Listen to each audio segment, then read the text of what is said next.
हरे कृष्ण कृष्ण कृष्ण हरे हरे राम राम राम हरे हरे हरे कृष्ण कृष्ण कृष्ण हरे राम राम हरे।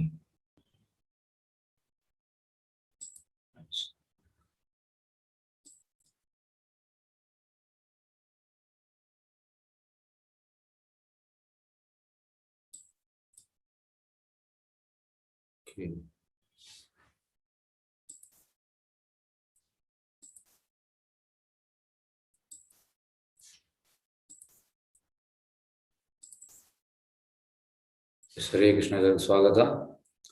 अध्याय 3 कर्मयोग।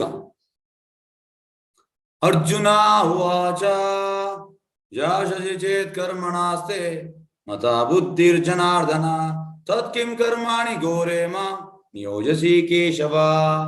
ಅರ್ಜುನನು ಹೇಳಿದನು, ಏ ಜನಾರ್ದನ, ಏ ಕೇಶವ, ಬುದ್ಧಿಯು ಕಾಮ್ಯಕರ್ಮಕ್ಕಿಂತ ಉತ್ತಮ ಎಂದು ನೀನು ಭಾವಿಸುವುದಾದರೆ ನನ್ನನ್ನು ಈ ಘೋರ ಯುದ್ಧದಲ್ಲಿ ತೊಡಗಿಸಲು ಏಕೆ ಬಯಸುವೆ? ಈಗ 2ನೇ ಅಧ್ಯಾಯದಲ್ಲಿ ನಾವು ಎಂತೆಲ್ಲ ಕಲಿತಿದ್ದೇವೆ? 2ನೇ ಅಧ್ಯಾಯದಲ್ಲಿ ಡಿಫರೆಂಟ್, ಒಂದು ನಿಮಿಷ, ಫಸ್ಟಿಗೆ 1 ರಿಂದ 10 ಶ್ಲೋಕ ಅರ್ಜುನಂದು ಅನಿರ್ಧಾರ, ಅಂದ್ರೆ ಅನಿರ್ಧಾರ, ಯುದ್ಧ ಮಾಡುವುದಿಲ್ಲ ಮತ್ತೆ ಕೃಷ್ಣನನ್ನು ಗುರುವಾಗಿ ಆಕ್ಸೆಪ್ಟ್ ಮಾಡ್ತಾನೆ, ಮೊದಲ 10 ಶ್ಲೋಕ. ಮತ್ತೆ 11 ರಿಂದ 30 ಜ್ಞಾನ, ಜ್ಞಾನ ಅಂದ್ರೆ ಸಾಂಖ್ಯ, ಸೇಮ್ ಜ್ಞಾನಯೋಗ ಸಾಂಖ್ಯಯೋಗ ಅಂತಂದ್ರೆ ದೇಹ ಮತ್ತೆ ಆತ್ಮದ ಬಗ್ಗೆ ತಿಳಿಯುವಂತದ್ದು. ಮತ್ತೆ 31 ರಿಂದ 37 ಶ್ಲೋಕ ಸಕಾಮ ಕರ್ಮಯೋಗ. ಸಕಾಮ ಕರ್ಮಯೋಗ ಅಂದ್ರೆ ನಾವೀಗ ದುಡಿತಾ ಇದ್ದೇವೆ, ಅದು ಸ್ವಲ್ಪ ಭಾಗ ಭಗವಂತನಿಗೆ ಕೊಡುವಂಥದ್ದು, ಅದಕ್ಕೆ ಒಂದು ಸಕಾಮ ಕರ್ಮಯೋಗ. ಮತ್ತೆ 38 ರಿಂದ 53 ನಿಷ್ಕಾಮ ಕರ್ಮಯೋಗ, ಅಂದ್ರೆ ಟೋಟಲ್ ಕೃಷ್ಣನಿಗೆ ಕೊಡುವಂತ ಕೆಲಸ ಮಾಡುವಂಥದ್ದು. ಅಂದ್ರೆ ನಿಷ್ಕಾಮ ಕರ್ಮಯೋಗ ಬುದ್ಧಿಯೋಗಕ್ಕೂ ಹೇಳ್ಬೋದು. ಬುದ್ಧಿಯೋಗ ಅಂದ್ರೆ ಕೃಷ್ಣ ಪ್ರಜ್ಞೆಯಲ್ಲಿ ಕೆಲಸ ಮಾಡುವಂಥದ್ದು. ಮತ್ತೆ ಲಾಸ್ಟ್ ಇದು 54 ರಿಂದ 72 ಸ್ಥಿತಪ್ರಜ್ಞ, ಅವನ ಕ್ವಾಲಿಟಿ ಎಂತ ಅಂತ ನಾವಲ್ಲಿ 2ನೇ ಅಧ್ಯಾಯದಲ್ಲಿ ಓದಿದ್ದೇವೆ. ಅದನ್ನೇ ಶ್ರೀವಾಸ್ ಕೀರ್ತನ್ ಪ್ರಭು ನಿಮ್ಗೆ ಹೇಳಿದ್ದಾರೆ, ಆಫ್ ಸುಬುದ್ಧಿ ಪ್ರಭು ಹೇಳಿದ್ದಾರೆ, ಆಫ್ ಅವರು ಹೇಳಿದ್ದಾರೆ. ಈಗ ಸಾಂಖ್ಯಯೋಗ, ಕರ್ಮಕಾಂಡ ಇದೆಲ್ಲ 2ನೇ ಅಧ್ಯಾಯದಲ್ಲಿ ಇತ್ತು. ಬುದ್ಧಿಯೋಗ, ಕರ್ಮಯೋಗ, ಆದ್ರೆ ಅದು ಎಂತ ಹೇಳುವಂತದ್ದು, ಜಸ್ಟ್ ಒಂದೇ ಅಧ್ಯಾಯದಲ್ಲಿ ಎಲ್ಲ ಕೃಷ್ಣ ಕೊಟ್ಟಿದ್ದಾನೆ, ಎಲ್ಲ ಉಂಟು, ಅದಕ್ಕೆ ಹೇಳುವುದು ಗೀತೆಯ ಸಾರ ಅಂತ. ಆದ್ರೆ ಈಗ ಡೀಟೇಲ್ ಆಗಿ ಕೊಡ್ತಾ ಇದ್ದಾನೆ. 3ನೇ ಅಧ್ಯಾಯದಿಂದ ಅದನ್ನು ಕೃಷ್ಣ ಡೀಟೇಲ್ ಆಗಿ ಕೊಡ್ತಾ ಇದ್ದಾನೆ. ಈಗ ಇವನ ಪ್ರಶ್ನೆ ಅಂತ ಅಂದ್ರೆ, ಅರ್ಜುನನು ಹೇಳಿದನು, ಏ ಜನಾರ್ದನ, ಹೇ ಕೇಶವ, ಬುದ್ಧಿಯು ಕಾಮ್ಯಕರ್ಮಕ್ಕಿಂತ ಉತ್ತಮ, ಬುದ್ಧಿಯೋಗ ಅಂದ್ರೆ ಕೃಷ್ಣ ಪ್ರಜ್ಞೆ ಉತ್ತಮ ಎಂದು ನೀನು ಭಾವಿಸುವುದಾದ್ರೆ ನನ್ನನ್ನು ಈ ಘೋರ ಯುದ್ಧದಲ್ಲಿ ತೊಡಗಿಸಲು ಏಕೆ ಬಯಸುವೆ? ನಾನು ಯಾಕೆ ಈ ಯುದ್ಧ, ನೀನು ಹೇಳ್ತಾ ಇದೀಯಾ ಕೃಷ್ಣ ಪ್ರಜ್ಞೆ ಈ ಕಾಮ್ಯಕರ್ಮಕ್ಕಿಂತ ಉತ್ತಮ, ಮತ್ತೆ ನಾನು ಯಾಕೆ ಈ ಯುದ್ಧ ಮಾಡ್ಬೇಕು ಅಂತ ಹೇಳ್ತಿದ್ದಾನೆ. ಭಗವಂತ ಅದಕ್ಕೆ ಉತ್ತರ ಕೊಡ್ತಾನೆ.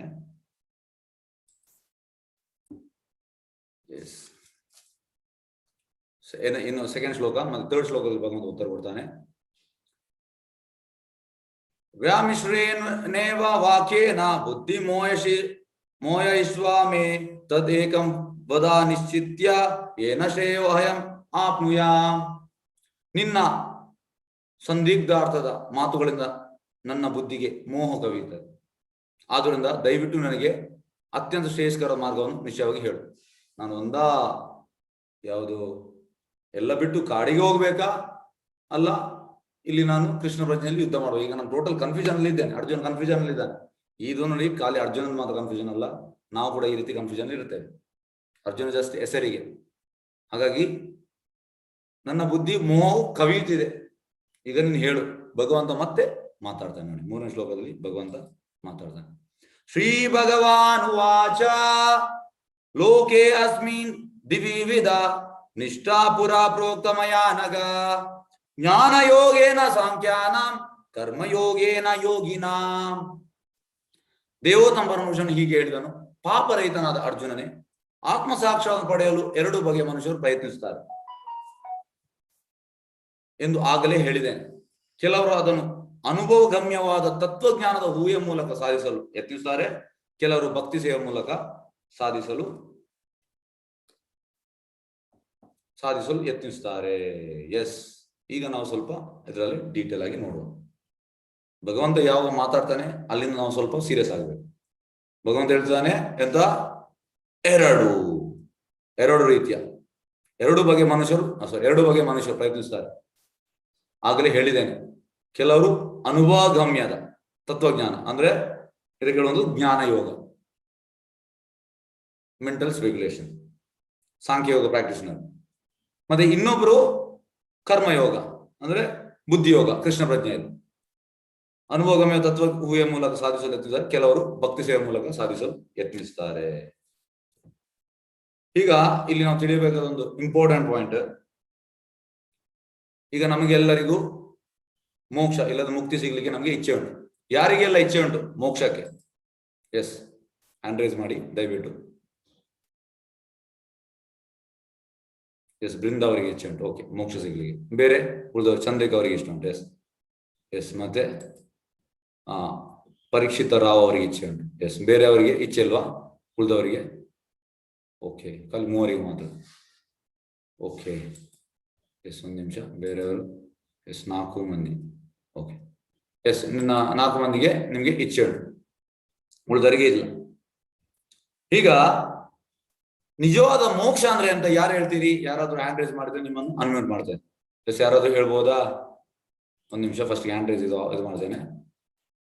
ಎಸ್, ಯಾರಾದ್ರೂ ಹೇಳ್ಬೋದಾ ಮೋಕ್ಷ ಅಂದ್ರೆ ಅಂತ? ಯಾರು ಹ್ಯಾಂಡ್ ರೈಸ್ ಮಾಡಿ. ಎಸ್, ವಿಠಲ್ ದೇವೂರ್. ಎಸ್, ಹೇಳಿ ಸರ್, ವಿಠಲ್ ಅವರೇ ಹೇಳಿ. ಈ ಜನ್ಮವನ್ನು ತಾಳಿಯೋದು ತಡೆಯದಂತೆ ಮೋಕ್ಷ ಅಂತಂದ್ರೆ ಇದರಿಂದ ಮುಕ್ತಿ ಪಡೆಯೋದು. Okay, yes. ಬೇರೆ ಗೀತಾದೇವಿ ಅವರು. ಎಸ್, ಹೇಳಿ ಸರ್. ಗೀತಾದೇವಿ ಮೇಡಮ್ ಹೇಳಿ. ಎಸ್, ಗೀತಾದೇವಿ ಅವರೇ ಅನ್ಮ್ಯೂಟ್ ಮಾಡಿ. ಎಂತಾಯ್ತಪ್ಪ? ಎಸ್, ಗೀತಾದೇವಿ ಅವರೇ ಇಲ್ವಾ? Okay, next Mallika Mataji. Yes, Mallika ಅವರೇ ಹೇಳಿ. ಪ್ರಭುಜಿ, ಜನನ ಮರಣಗಳ ಚಕ್ರದಿಂದ ಹೊರಗೆ ಬಂದು ನಾವು ಪರಮಾತ್ಮನಲ್ಲಿ, ಅದು ಆಧ್ಯಾತ್ಮ ಲೋಕದಲ್ಲಿ ಪರಮಾತ್ಮನ ಸೇವೆಯನ್ನು ಸದಾ ಮಾಡ್ತಾ ಇರೋದು ಅದೇ ಮುಕ್ತಿ. ಓಕೆ, ಎಸ್, ಗೀತಾದೇವಿ ಅವರು ಹೇಳಿ. ಇಲ್ಲ ಸರ್, ಅದೇ ಆನ್ಸರ್ ಸರ್, ಸೇಮ್ ಆನ್ಸರ್.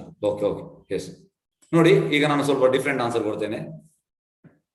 ಈಗ ಮೋಕ್ಷ ಅಂದ್ರೆ ನಮ್ಮ ಕೆಲಸದಲ್ಲಿ ಅಲ್ಲ.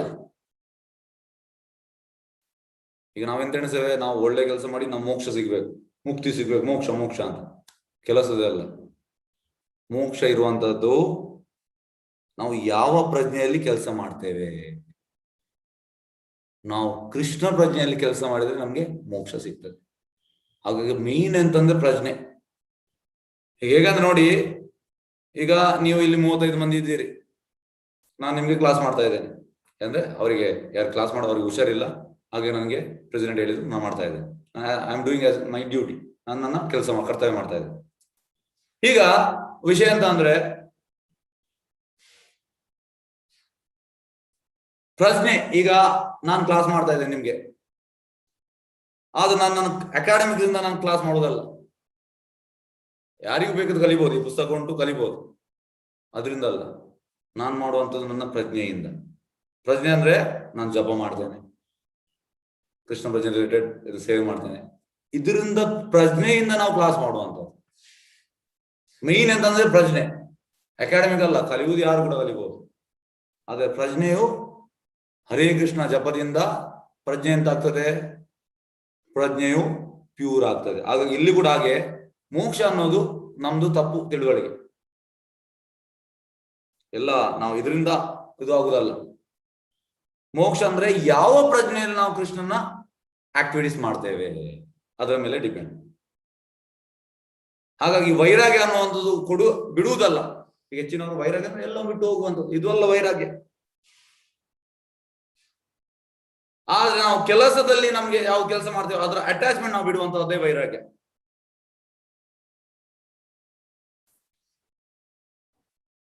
ಹಾಗಾಗಿ ಹೆಚ್ಚಿನವರು ವೈರಾಗ್ಯ ಮಾಡ್ತಾರೆ, ಜ್ಞಾನ ಇಲ್ಲ, ಚೂರು ಕೂಡ ಜ್ಞಾನ ಇಲ್ಲದೆ, ಪ್ಯೂರಿಫಿಕೇಶನ್ ಇಲ್ಲದೆ ಮಾಡ್ತಾರೆ. ಅದೆಂತಾಗ್ತದೆ, ಅದು ಆಧ್ಯಾತ್ಮಿಕ ಹೆಸರಲ್ಲಿ ದೊಡ್ಡ ಅಡೆತಡೆ. ನೋಡಿ, ಫಸ್ಟಿಗೆ ನಾವು ಪ್ಯೂರ್ ಆಗ್ಬೇಕು, ಇಲ್ಲಿ ಒಳಗೆ ಪ್ಯೂರಿಫಿಕೇಶನ್ ಆಗಿ ಮತ್ತೆ ವೈರಾಗ್ಯ ಮಾಡ್ಬೋದು. ಹಾಗಾಗಿ ವಿದೌಟ್ ಪ್ಯೂರಿಫಿಕೇಶನ್, ಜ್ಞಾನ ಇಲ್ಲದೆ ನಾವು ವೈರಾಗ್ಯ ಮಾಡಿದ್ರೆ ಅದು ಆಧ್ಯಾತ್ಮಿಕ ಇದಕ್ಕೆ ದೊಡ್ಡ ಒಂದು ಬ್ಲಾಕ್. ಇದನ್ನು ನಾವು ತಿಳಿಬೇಕು. ಹಾಗಾಗಿ ನಾವು ನಮ್ಮ ನಿಯತವಾದ ಕೆಲಸವನ್ನು ಮಾಡುವುದು ಲೇಸು. ಎಸ್, ನಿಯತವಾದ. ಈಗ ಇಲ್ಲಿ ಪಾಪ ಆತ್ಮಸಾಕ್ಷಿ ಪಡೆಯಲು ಎರಡು ಬಗೆ ಮನುಷ್ಯರು ಪ್ರಯತ್ನಿಸ್ತಾರೆ ಎಂದು ಆಗಲೇ ಹೇಳಿದ್ದೇನೆ. ಕೆಲವರು ಅನುಭವ. ಹಾಗೆ ಇದು ಸೂಕ್ತವಲ್ಲ, ಯಾವುದು ಜ್ಞಾನ ಯೋಗ. ಆದ್ರೆ ಇದು ನೆಕ್ಸ್ಟ್, ಇದು ಸೂಕ್ತ.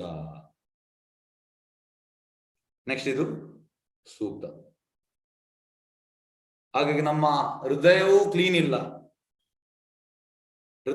ಇಲ್ಲದೆ ನಾವು ಈ ಜ್ಞಾನ ಯೋಗ ಮಾಡ್ಲಿಕ್ಕೆ ಆಗುದಿಲ್ಲ. ನಾವು ಹೃದಯವನ್ನು ಕ್ಲೀನ್ ಮಾಡ್ಬೇಕಿದ್ರೆ ನಾವು ಕೃಷ್ಣ ಪ್ರಜ್ಞೆ ನಾವು ಸೇವೆಗೆ ಸ್ಟಾರ್ಟ್ ಮಾಡ್ಬೇಕು. ಅದ್ರಲ್ಲಿ ನಾವು ಬರ್ಬೇಕು ಕೆಲಸಕ್ಕೆ, ಸೇವೆಯಲ್ಲಿ, ಕೃಷ್ಣ ಸೇವೆಯಲ್ಲಿ. ಮತ್ತೆ ಕೃಷ್ಣ ಸೇವೆ ಮಾಡ್ತಾ ಮಾಡ್ತಾ ಮಾಡ್ತಾ ಮಾಡ್ತಾ ಮಾಡ್ತಾ ಮಾಡ್ತಾ ಹೃದಯ ಪ್ಯೂರ್ ಆಗ್ತದೆ. ಹಾಗಾಗಿ ಇಲ್ಲಿ ನಿಷ್ಕಾಮ ಕರ್ಮದ ಬಗ್ಗೆ ಕೃಷ್ಣ ಹೇಳ್ತಾನೆ ಈ ಅಧ್ಯಾಯದಲ್ಲಿ. ನಿಷ್ಕಾಮ ಕರ್ಮ ಅಂದ್ರೆ ಕೃಷ್ಣನಿಗೋಸ್ಕರ ಕೆಲಸ ಮಾಡೋದ್ರಿಂದ ನಮ್ಮ ಹೃದಯ ಪ್ಯೂರ್ ಆಗ್ತದೆ. ಎಸ್, ನೆಕ್ಸ್ಟ್ ಶ್ಲೋಕಕ್ಕೆ ಹೋಗುವ. ಶ್ಲೋಕ 4. ನಾ ಕರ್ಮಣ ಅನಾರಂಭ ನೈಷ್ಕರ್ಮ್ಯಾಂ ಪುರುಷೋ ಅಶ್ನುತೆ ನಾಚ ಸನ್ಯಾಸಾನಾತ್ ಏವ ಸಿದ್ಧಿಂ ಸಮಧಿಗಚ್ಚತಿ. ಕಾರ್ಯ ಮಾಡದಿರುವುದರಿಂದಲೇ ಪ್ರತಿಕ್ರಿಯೆಯಿಂದ ಬಿಡುಗಡೆ ದೊರೆಯುವುದಿಲ್ಲ. ವೈರಾಗ್ಯ ಮಾತ್ರದಿಂದಲೇ ಪರಿಪೂರ್ಣ ಸಾಧಿಸಲು ಸಾಧ್ಯವಿಲ್ಲ. ಎರಡು ಕೂಡ ಅಲ್ಲ. ವೈರಾಗ್ಯ ಮಾತ್ರದಿಂದಲೇ ಪರಿಪೂರ್ಣ ಸಾಧಿಸಲು ಸಾಧ್ಯವಿಲ್ಲ. ಕಾರ್ಯ ಮಾಡದಿರುವುದರಿಂದಲೇ ಇಲ್ಲ. ಇದನ್ನು ಯಾಕೆ ಹೇಳ್ತಿದ್ದಾರೆ ಅಂದ್ರೆ, ಹೆಚ್ಚಿನವರು ಈಗ ನೀವು ಪ್ರಯಾಗಲ್ಲಿ ಕುಂಭಮೇಳದಲ್ಲಿ ನೀವು ಹೋದ್ರೆ ಅಲ್ಲಿ ಕುಂಭಮೇಳದಲ್ಲಿ ಈ ಕರ್ಮ ಸನ್ಯಾಸಿಗಳು ಬರ್ತಾರೆ. ಹಿಮಾಲಯದಲ್ಲೆಲ್ಲ ಬರ್ತಾರೆ, ತುಂಬಾ ಮಂದಿ ಬರ್ತಾರೆ, ಲಕ್ಷಗಟ್ಟಲೆ ಜನ. ಹಾಗಾಗಿ ಅವರಿಗೆ ಫಸ್ಟ್ ಪ್ರಿಫರೆನ್ಸ್ ಕರ್ಮ ಸನ್ಯಾಸಿಗಳು.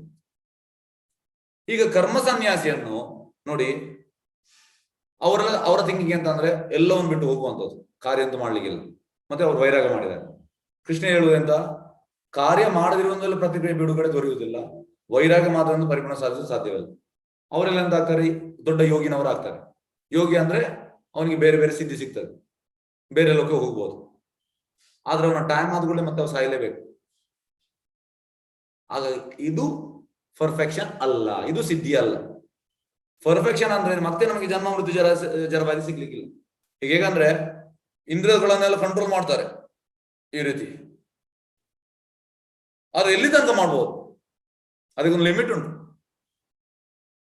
ಹೇಗಂದ್ರೆ ನಿಮ್ಗೆ ಈಗ ಯಾರಾದ್ರೂ ಹೇಳ್ತಾರೆ ನೀವು ಊದಿ ಅಂತ, ನೀವು ಊದ್ತೀರಿ, ಈಗ ಓದ್ತೀರಿ, ಊದಿ ಎಷ್ಟು ತನಕ ಓದ್ಬೋದು, ಮತ್ತೆ ನಿಮ್ಗೆ ನಾವು ಲಾಸ್ಟ್ ಗೇಮ್ ಬಿಡ್ತೀವಿ, ಕಂಟಿನ್ಯೂ ಓದ್ಲಿಕ್ಕೆ ಆಗೋದು. ಅದೇ ರೀತಿ ಇವರು ಎಷ್ಟು ತನಕ ಇಂದ್ರಿಯಗಳನ್ನು ಕಂಟ್ರೋಲ್ ಮಾಡ್ಬೋದು, ಆಗುದಿಲ್ಲ. ಆದ್ರೆ ಮಾಡ್ತಾರೆ ಅವರು. ಹೀಗೆಲ್ಲ ಅಲ್ಲಿ ಬರುವವರೆಲ್ಲ ಇಂದ್ರಿಯಗಳನ್ನು ಕಂಟ್ರೋಲ್ ಮಾಡ್ತಾರೆ. ಹಾಗೆ ಅವ್ರಿಗೆ ಆ ರೆಸ್ಪೆಕ್ಟ್ ಸಿಗುವಂಥದ್ದು, ಅವ್ರು ಕರ್ಮ ಸನ್ಯಾಸಿ. ಆದ್ರೆ ಇದು ಪರ್ಫೆಕ್ಷನ್ ಅಲ್ಲ. ನೋಡಿ, ಕಾರ್ಯ ಮಾಡದಿರುವುದರಿಂದಲೇ ಪ್ರತಿಕ್ರಿಯೆ ಬಿಡುಗಡೆ ದೊರೆಯುವುದಿಲ್ಲ, ವೈರಾಗ್ಯ ಮಾತ್ರ ಪರಿಪೂರ್ಣ ಸಾಧಿಸಲು ಸಾಧ್ಯವಿಲ್ಲ. ಅವ್ರು ಕಾರ್ಯ ಕೂಡ ಮಾಡುದಿಲ್ಲ, ವೈರಾಗ್ಯ ಕೂಡ ಉಂಟು. ಆದ್ರೆ ಇದರಿಂದ ಪರ್ಫೆಕ್ಷನ್ ಸಿಗುವುದಿಲ್ಲ ಅಂತ ಕೃಷ್ಣ ಹೇಳ್ತಾ ಇದ್ದಾನೆ. ನೆಕ್ಸ್ಟ್ ಶ್ಲೋಕ ಹೋಗುವ. ನಹಿ ಕಶ್ಚಿತ್ ಕ್ಷಣಂ ಅಪಿ ಜಾತು ತಿಷ್ಠತಿ ಅಕರ್ಮಕೃತ್ ಕಾರ್ಯದೈಹಿ ಅವಶ್ಯಕರ್ಮ ಸರ್ವ ಪ್ರಕೃತಿ ಜೈರ್ಗುಣೈ. ಪ್ರಕೃತಿಯಿಂದ ಬಂದ ಗುಣಗಳಿಗೆ ಅನುಗುಣವಾಗಿ ಕರ್ಮವನ್ನು ಪ್ರತಿಯೊಬ್ಬನು ಮಾಡಲೇಬೇಕಾಗುತ್ತದೆ. ಆದ್ರಿಂದ ಯಾರು ಒಂದು ಕ್ಷಣವಾದರೂ ಏನನ್ನು ಮಾಡದೆ ಇರಲು ಸಾಧ್ಯವಿಲ್ಲ. ಈಗ ಮಾಯಾವಾದಿಗಳು ಎಂತ ಹೇಳುವಂತದ್ದು, ನೇತಿ ನೇತಿ ನೇತಿ, I am not this, I am not this. ಅಂದ್ರೆ ಅವ್ರೆಂತಂದ್ರೆ ಈ ಭೌತಿಕ ಲೋಕ ಮಾಯ ಅಂತ ಅವರಿಗೆ ಗೊತ್ತುಂಟು, ಅದರಲ್ಲಿ ಅವರು ಕರೆಕ್ಟ್, ಅವರ ವಿಚಾರ correct. I am not this, I am not this, ನಾನು ಇದು ಅಲ್ಲ, ಮಾಯೆ, ನಾನು ಈ ಅಂದ್ರೆ ಇದೆಲ್ಲ ಅವರಿಗೆ ಗೊತ್ತುಂಟು. ಮತ್ತೆ ನಾನು ಯಾರು ಅಂತ ಗೊತ್ತಿಲ್ಲ ಅವರಿಗೆ. ಹಾಗಾಗಿ ಅವ್ರು ಎಂತ ಮಾಡೋದಂದ್ರೆ ಟೋಟಲ್ ಇದರಿಂದ ಹೊರಗೆ ಹೋಗಿ ನೋಡುವಂಥದ್ದು. ಇಲ್ಲಿಂದ ಮಾಯೆಯಿಂದ ನೀವು ಹೊರಗೆ ಬರ್ಬೇಕಿದ್ರೆ, ಈಗ ಚೈತನ್ಯ ಚರಿತ್ರೆಯಲ್ಲಿ ಎಂತ ಉಂಟು, ಕೃಷ್ಣ ಸೂರ್ಯಗೆ ಸಮ ಮಾಯಾರ ಅಂಧಕಾರ, ಕೃಷ್ಣ ಹೇ ಮಾಯಾರನ ಅಧಿಕಾರ. ಎಲ್ಲಿ ಕೃಷ್ಣ ಇದನ್ನ ಅಲ್ಲಿ ಕತ್ತಲಿಲ್ಲ, ಮಾಯ ಅಂದ್ರೆ ಕತ್ತಲು. ಹಾಗಾಗಿ ಅವರು ಮಾಯ ಕತ್ತಲ ಅಂತ ಗೊತ್ತುಂಟು ಅವರಿಗೆ. ಆದ್ರೆ ಸೂರ್ಯನ ಹತ್ರ ಹೋಗುದಿಲ್ಲ ಅವರು, ಸೂರ್ಯ ಅಂದ್ರೆ ಕೃಷ್ಣ. ಹಾಗಾಗಿ ಅವ್ರು ಎಂತ ಹೇಳುದು ಅಂದ್ರೆ ನಾವು ಏನು ಮಾಡುದಿಲ್ಲ, ಸುಮ್ಮನೆ ಹೀಗಿರುವಂತದ್ದು, ಧ್ಯಾನ ಮಾಡುವಂಥದ್ದು, ಹೀಗೆ ಹೀಗೆ ಹೀಗೆ ಹೀಗೆ ಇಲ್ಲ, ಜಾಸ್ತಿ ಸಮಯ ಇರ್ಲಿಕ್ಕೆ ಆಗುದಿಲ್ಲ. ಪ್ರಭುಪಾದ ಎಂತ ಹೇಳ್ತಾರೆ ಅಂದ್ರೆ, ಇದಕ್ಕೆ ಪ್ರಭುಪಾದ ಹೇಳುವ ಎಕ್ಸಾಂಪಲ್ ಈ ಜೈಲು, ಈ ಭೌತಿಕ ಲೋಕ ಜೈಲು ಇದ್ದಾಗ. ಈಗ ಮಾಯಾವಾದಿಗಳಿಗೆ ಗೊತ್ತುಂಟು ಜೈಲು ಒಳ್ಳೇದಲ್ಲ ಅಂತ ಗೊತ್ತುಂಟು ಅವರಿಗೆ. ಅವ್ರೆಂತ ಮಾಡುವಂತದ್ದು, ಜೈಲಿನಿಂದ ಹೊರಗೆ ಹೋಗುವಂತದ್ದು. ಹೊರಗೆ ಅಂದ್ರೆ ಇಲ್ಲಿ ಜೈಲಿದ ಹೊರಗೆ ವೈಕುಂಠ, ಜೈಲಿದ ಹೊರಗೆ ವೈಕುಂಠ. ಈಗ ನಾವು ಜೈಲಲ್ಲಿ ಇದ್ದೇವೆ, ಅವರು ಧರೆಯಲ್ಲಿ ಕೂತ್ಕೊಳ್ಳುವಂಥದ್ದು ಮಾಯಾವಾದಿಗಳು. ಎಷ್ಟು ಸಮಯ ಕೂತ್ಕೊಳ್ಬಹುದು ಧರೆಯಲ್ಲಿ? ಯಾಕಂದ್ರೆ ಆಚೆ ಹೋಗ್ಲಿಕ್ಕೆ ಅವರಿಗೆ ಪರ್ಮಿಷನ್ ಇಲ್ಲ, ಟಿಕೆಟ್ ಇಲ್ಲ. ಎಷ್ಟು ಹೊತ್ತು ಕೂತ್ಕೊಳ್ಬಹುದು? ಜಾಸ್ತಿ ಹೊತ್ತು ಕೂತ್ಕೊಳ್ಳಿಕ್ಕೆ ಆಗುದಿಲ್ಲ. ಅದಕ್ಕೆ ಇಲ್ಲಿ ಹೇಳುವಂಥದ್ದು, ಅವ್ರು ಹೇಳುವಂಥದ್ದು ಎಂತ ನಾವು ಏನು ಮಾಡಬಾರ್ದು ಇಲ್ಲ, ಪ್ರಕೃತಿಯಿಂದ ಬಂದ ಗುಣಗಳಿಗೆ ಅನುಗುಣ ಕರ್ಮವನ್ನು ಪ್ರತಿಯೊಬ್ಬನು ಮಾಡಲೇಬೇಕಾಗ್ತದೆ, ಕರ್ಮ ಮಾಡಲೇಬೇಕು. ಆದ್ರೆ ಯಾರು ಒಂದು ಕ್ಷಣವಾದರೂ ಏನನ್ನು ಮಾಡದೆ ಇರಲು ಸಾಧ್ಯವಿಲ್ಲ. ಹೀಗೇಗಂದ್ರೆ ಅವರು ನೋಡುವುದನ್ನು ಸ್ಟಾಪ್ ಮಾಡ್ತಾರೆ, ಕಣ್ಣು ಮುಚ್ಚುತ್ತಾರೆ, ನೋಡುವುದಿಲ್ಲ ಅಂತ. ಕಣ್ಣು ಓಪನ್ ಮಾಡಿದ ಕೂಡಲೇ ಎಲ್ಲ ನೋಡ್ಬೇಕಂತ ಆಗ್ತದೆ ಅವರಿಗೆ. ಹಾಗಾಗಿ ಆಟಿ ನೋಡುವುದಲ್ಲ, ಕೃಷ್ಣ ನೋಡು, ಸಿಂಪಲ್. ಹಾಗಾಗಿ ಇಂದ್ರಿಯಗಳನ್ನು ನಿಗ್ರಹ ಮಾಡ್ಲಿಕ್ಕೆ ತುಂಬಾ ಕಷ್ಟ, ತುಂಬಾ ಅಂದ್ರೆ ತುಂಬಾ ಕಷ್ಟ. ಮಾಡ್ಲಿಕ್ಕೆ ಆಗುದಿಲ್ಲ. ಇದನ್ನ ನಾವು ತಿಳಬೇಕು. ಆದ್ರಿಂದ ಯಾರು ಒಂದು ಕ್ಷಣ ಏನನ್ನು ಮಾಡದೆ ಇರಲು ಸಾಧ್ಯವಿಲ್ಲ. ಭಗವಂತ ಕರೆಕ್ಟ್ ಹೇಳಿದ್ದಾನೆ. ಶ್ಲೋಕ 6. ಕರ್ಮೇಂದ್ರಿಯಾಣಿ ಸಂಯಮ್ಯ ಯಾ ಆಸ್ತೆ ಮನಸಾ ಸ್ಮರಾನ್ ಇಂದ್ರಿಯಾರ್ಥಾನ್ ವಿಮೂಢಾತ್ಮ ಮಿಥ್ಯಾಚಾರ ಸ ಉಚ್ಯತೆ. ಕರ್ಮೇಂದ್ರಿಯಗಳನ್ನು ನಿಗ್ರಹಿಸಿ ಇಂದ್ರಿಯ ವಿಷಯದಲ್ಲಿ ಮನಸ್ಸು ನೆಟ್ಟ ಮನುಷ್ಯನು ವಿಮೂಢಾತ್ಮನ ಎಂದು ಮಿಥ್ಯಾಚಾರಿ ಎಂದು ಕರೆಯುವರು. ಎಸ್, ನೋಡಿ ಹೇಗಂದ್ರೆ ಪ್ರಭುಪಾದ 65ಕ್ಕೆ ಅಮೆರಿಕಕ್ಕೆ ಹೋದದ್ದು, ಅದಕ್ಕಿಂತ 10 ವರ್ಷ ಪ್ರಭುಪಾದ್ ಬೃಂದಾವನದಲ್ಲಿ ಇದ್ರು. ಪ್ರಭುಪಾದಾಗ ಸನ್ಯಾಸಿ. ಪ್ರಭುಪಾದಾಗ ತುಂಬಾ ಮಂದಿ ಬೃಂದಾವನದಲ್ಲಿ ನೋಡಿದ್ದಾರೆ. ಪ್ರಭುಪಾದ ತುಂಬಾ ಬೇಜಾರಾಗಿದೆ. ಎಂತಂದ್ರೆ ಈ ಎಲ್ಲ ಕರ್ಮ ಸನ್ಯಾಸಿಗಳು ಗಡ್ಡ ಬಿಡುವಂಥದ್ದು, ಕಾವಿ ಬಟ್ಟೆ ಧರಿಸುವಂಥದ್ದು, ಮನೆ ಬಿಟ್ಟು ಬರುವಂಥದ್ದು, ಮತ್ತೆ ಅಲ್ಲಿ ವೃಂದಾವನದಲ್ಲಿ ಬಂದು ಮದುವೆ ಆಗುವಂಥದ್ದು, 2 ಮದುವೆ, 10 ಮಕ್ಕಳನ್ನು ಹುಟ್ಟಿಸುವಂಥದ್ದು, ಮತ್ತೆ ಕೆಲವರು ಗಾಂಜಾ ಎಳೆಯುವಂಥದ್ದು, ಸಿಗರೇಟ್ ಎಳೆಯುವಂಥದ್ದು, ಈ ರೀತಿ. ಪ್ರಭುಪಾದ ಹೇಳ್ತಾರೆ ಯಾಕಂದ್ರೆ ಒಳಗೆ ಎಲ್ಲ ಉಂಟು, ಬೇಡದು. ಹಾಗಾಗಿ ಪ್ರಭುಪಾದ ಹೇಳ್ತಾರೆ sincere sweeper is better than decorated prostitute, ಅಂದ್ರೆ ವೈಶ್ಯೆ. ಡೆಕೋರೇಟೆಡ್ ವೈಶ್ಯೆಗೆ ಯಾರು ಮರ್ಯಾದೆ ಕೊಡ್ತಾರೆ? ಯಾರಿಗೆ ಅವಳ ಹತ್ರ ಹೋಗ್ಲಿಕ್ಕೆ ಮನಸ್ಸುಂಟು ಅವರು ಮರ್ಯಾದೆ ಕೊಡ್ತಾರೆ, ಎಲ್ಲರೂ ಕೊಡುವುದಿಲ್ಲ. ಈಗ 100ರಲ್ಲಿ ಒಂದು ತುಂಬಾ ಮಂದಿ ಇದ್ದಾರೆ. ಈಗ ನಾವು ಲೆಕ್ಕ ಹಾಕೋದಿದ್ರೆ ಕೆಲವರು ಮರ್ಯಾದೆ ಕೊಡ್ತಾರೆ, ಯಾರು ಅವಳ ಹತ್ರ ಹೋಗಿ.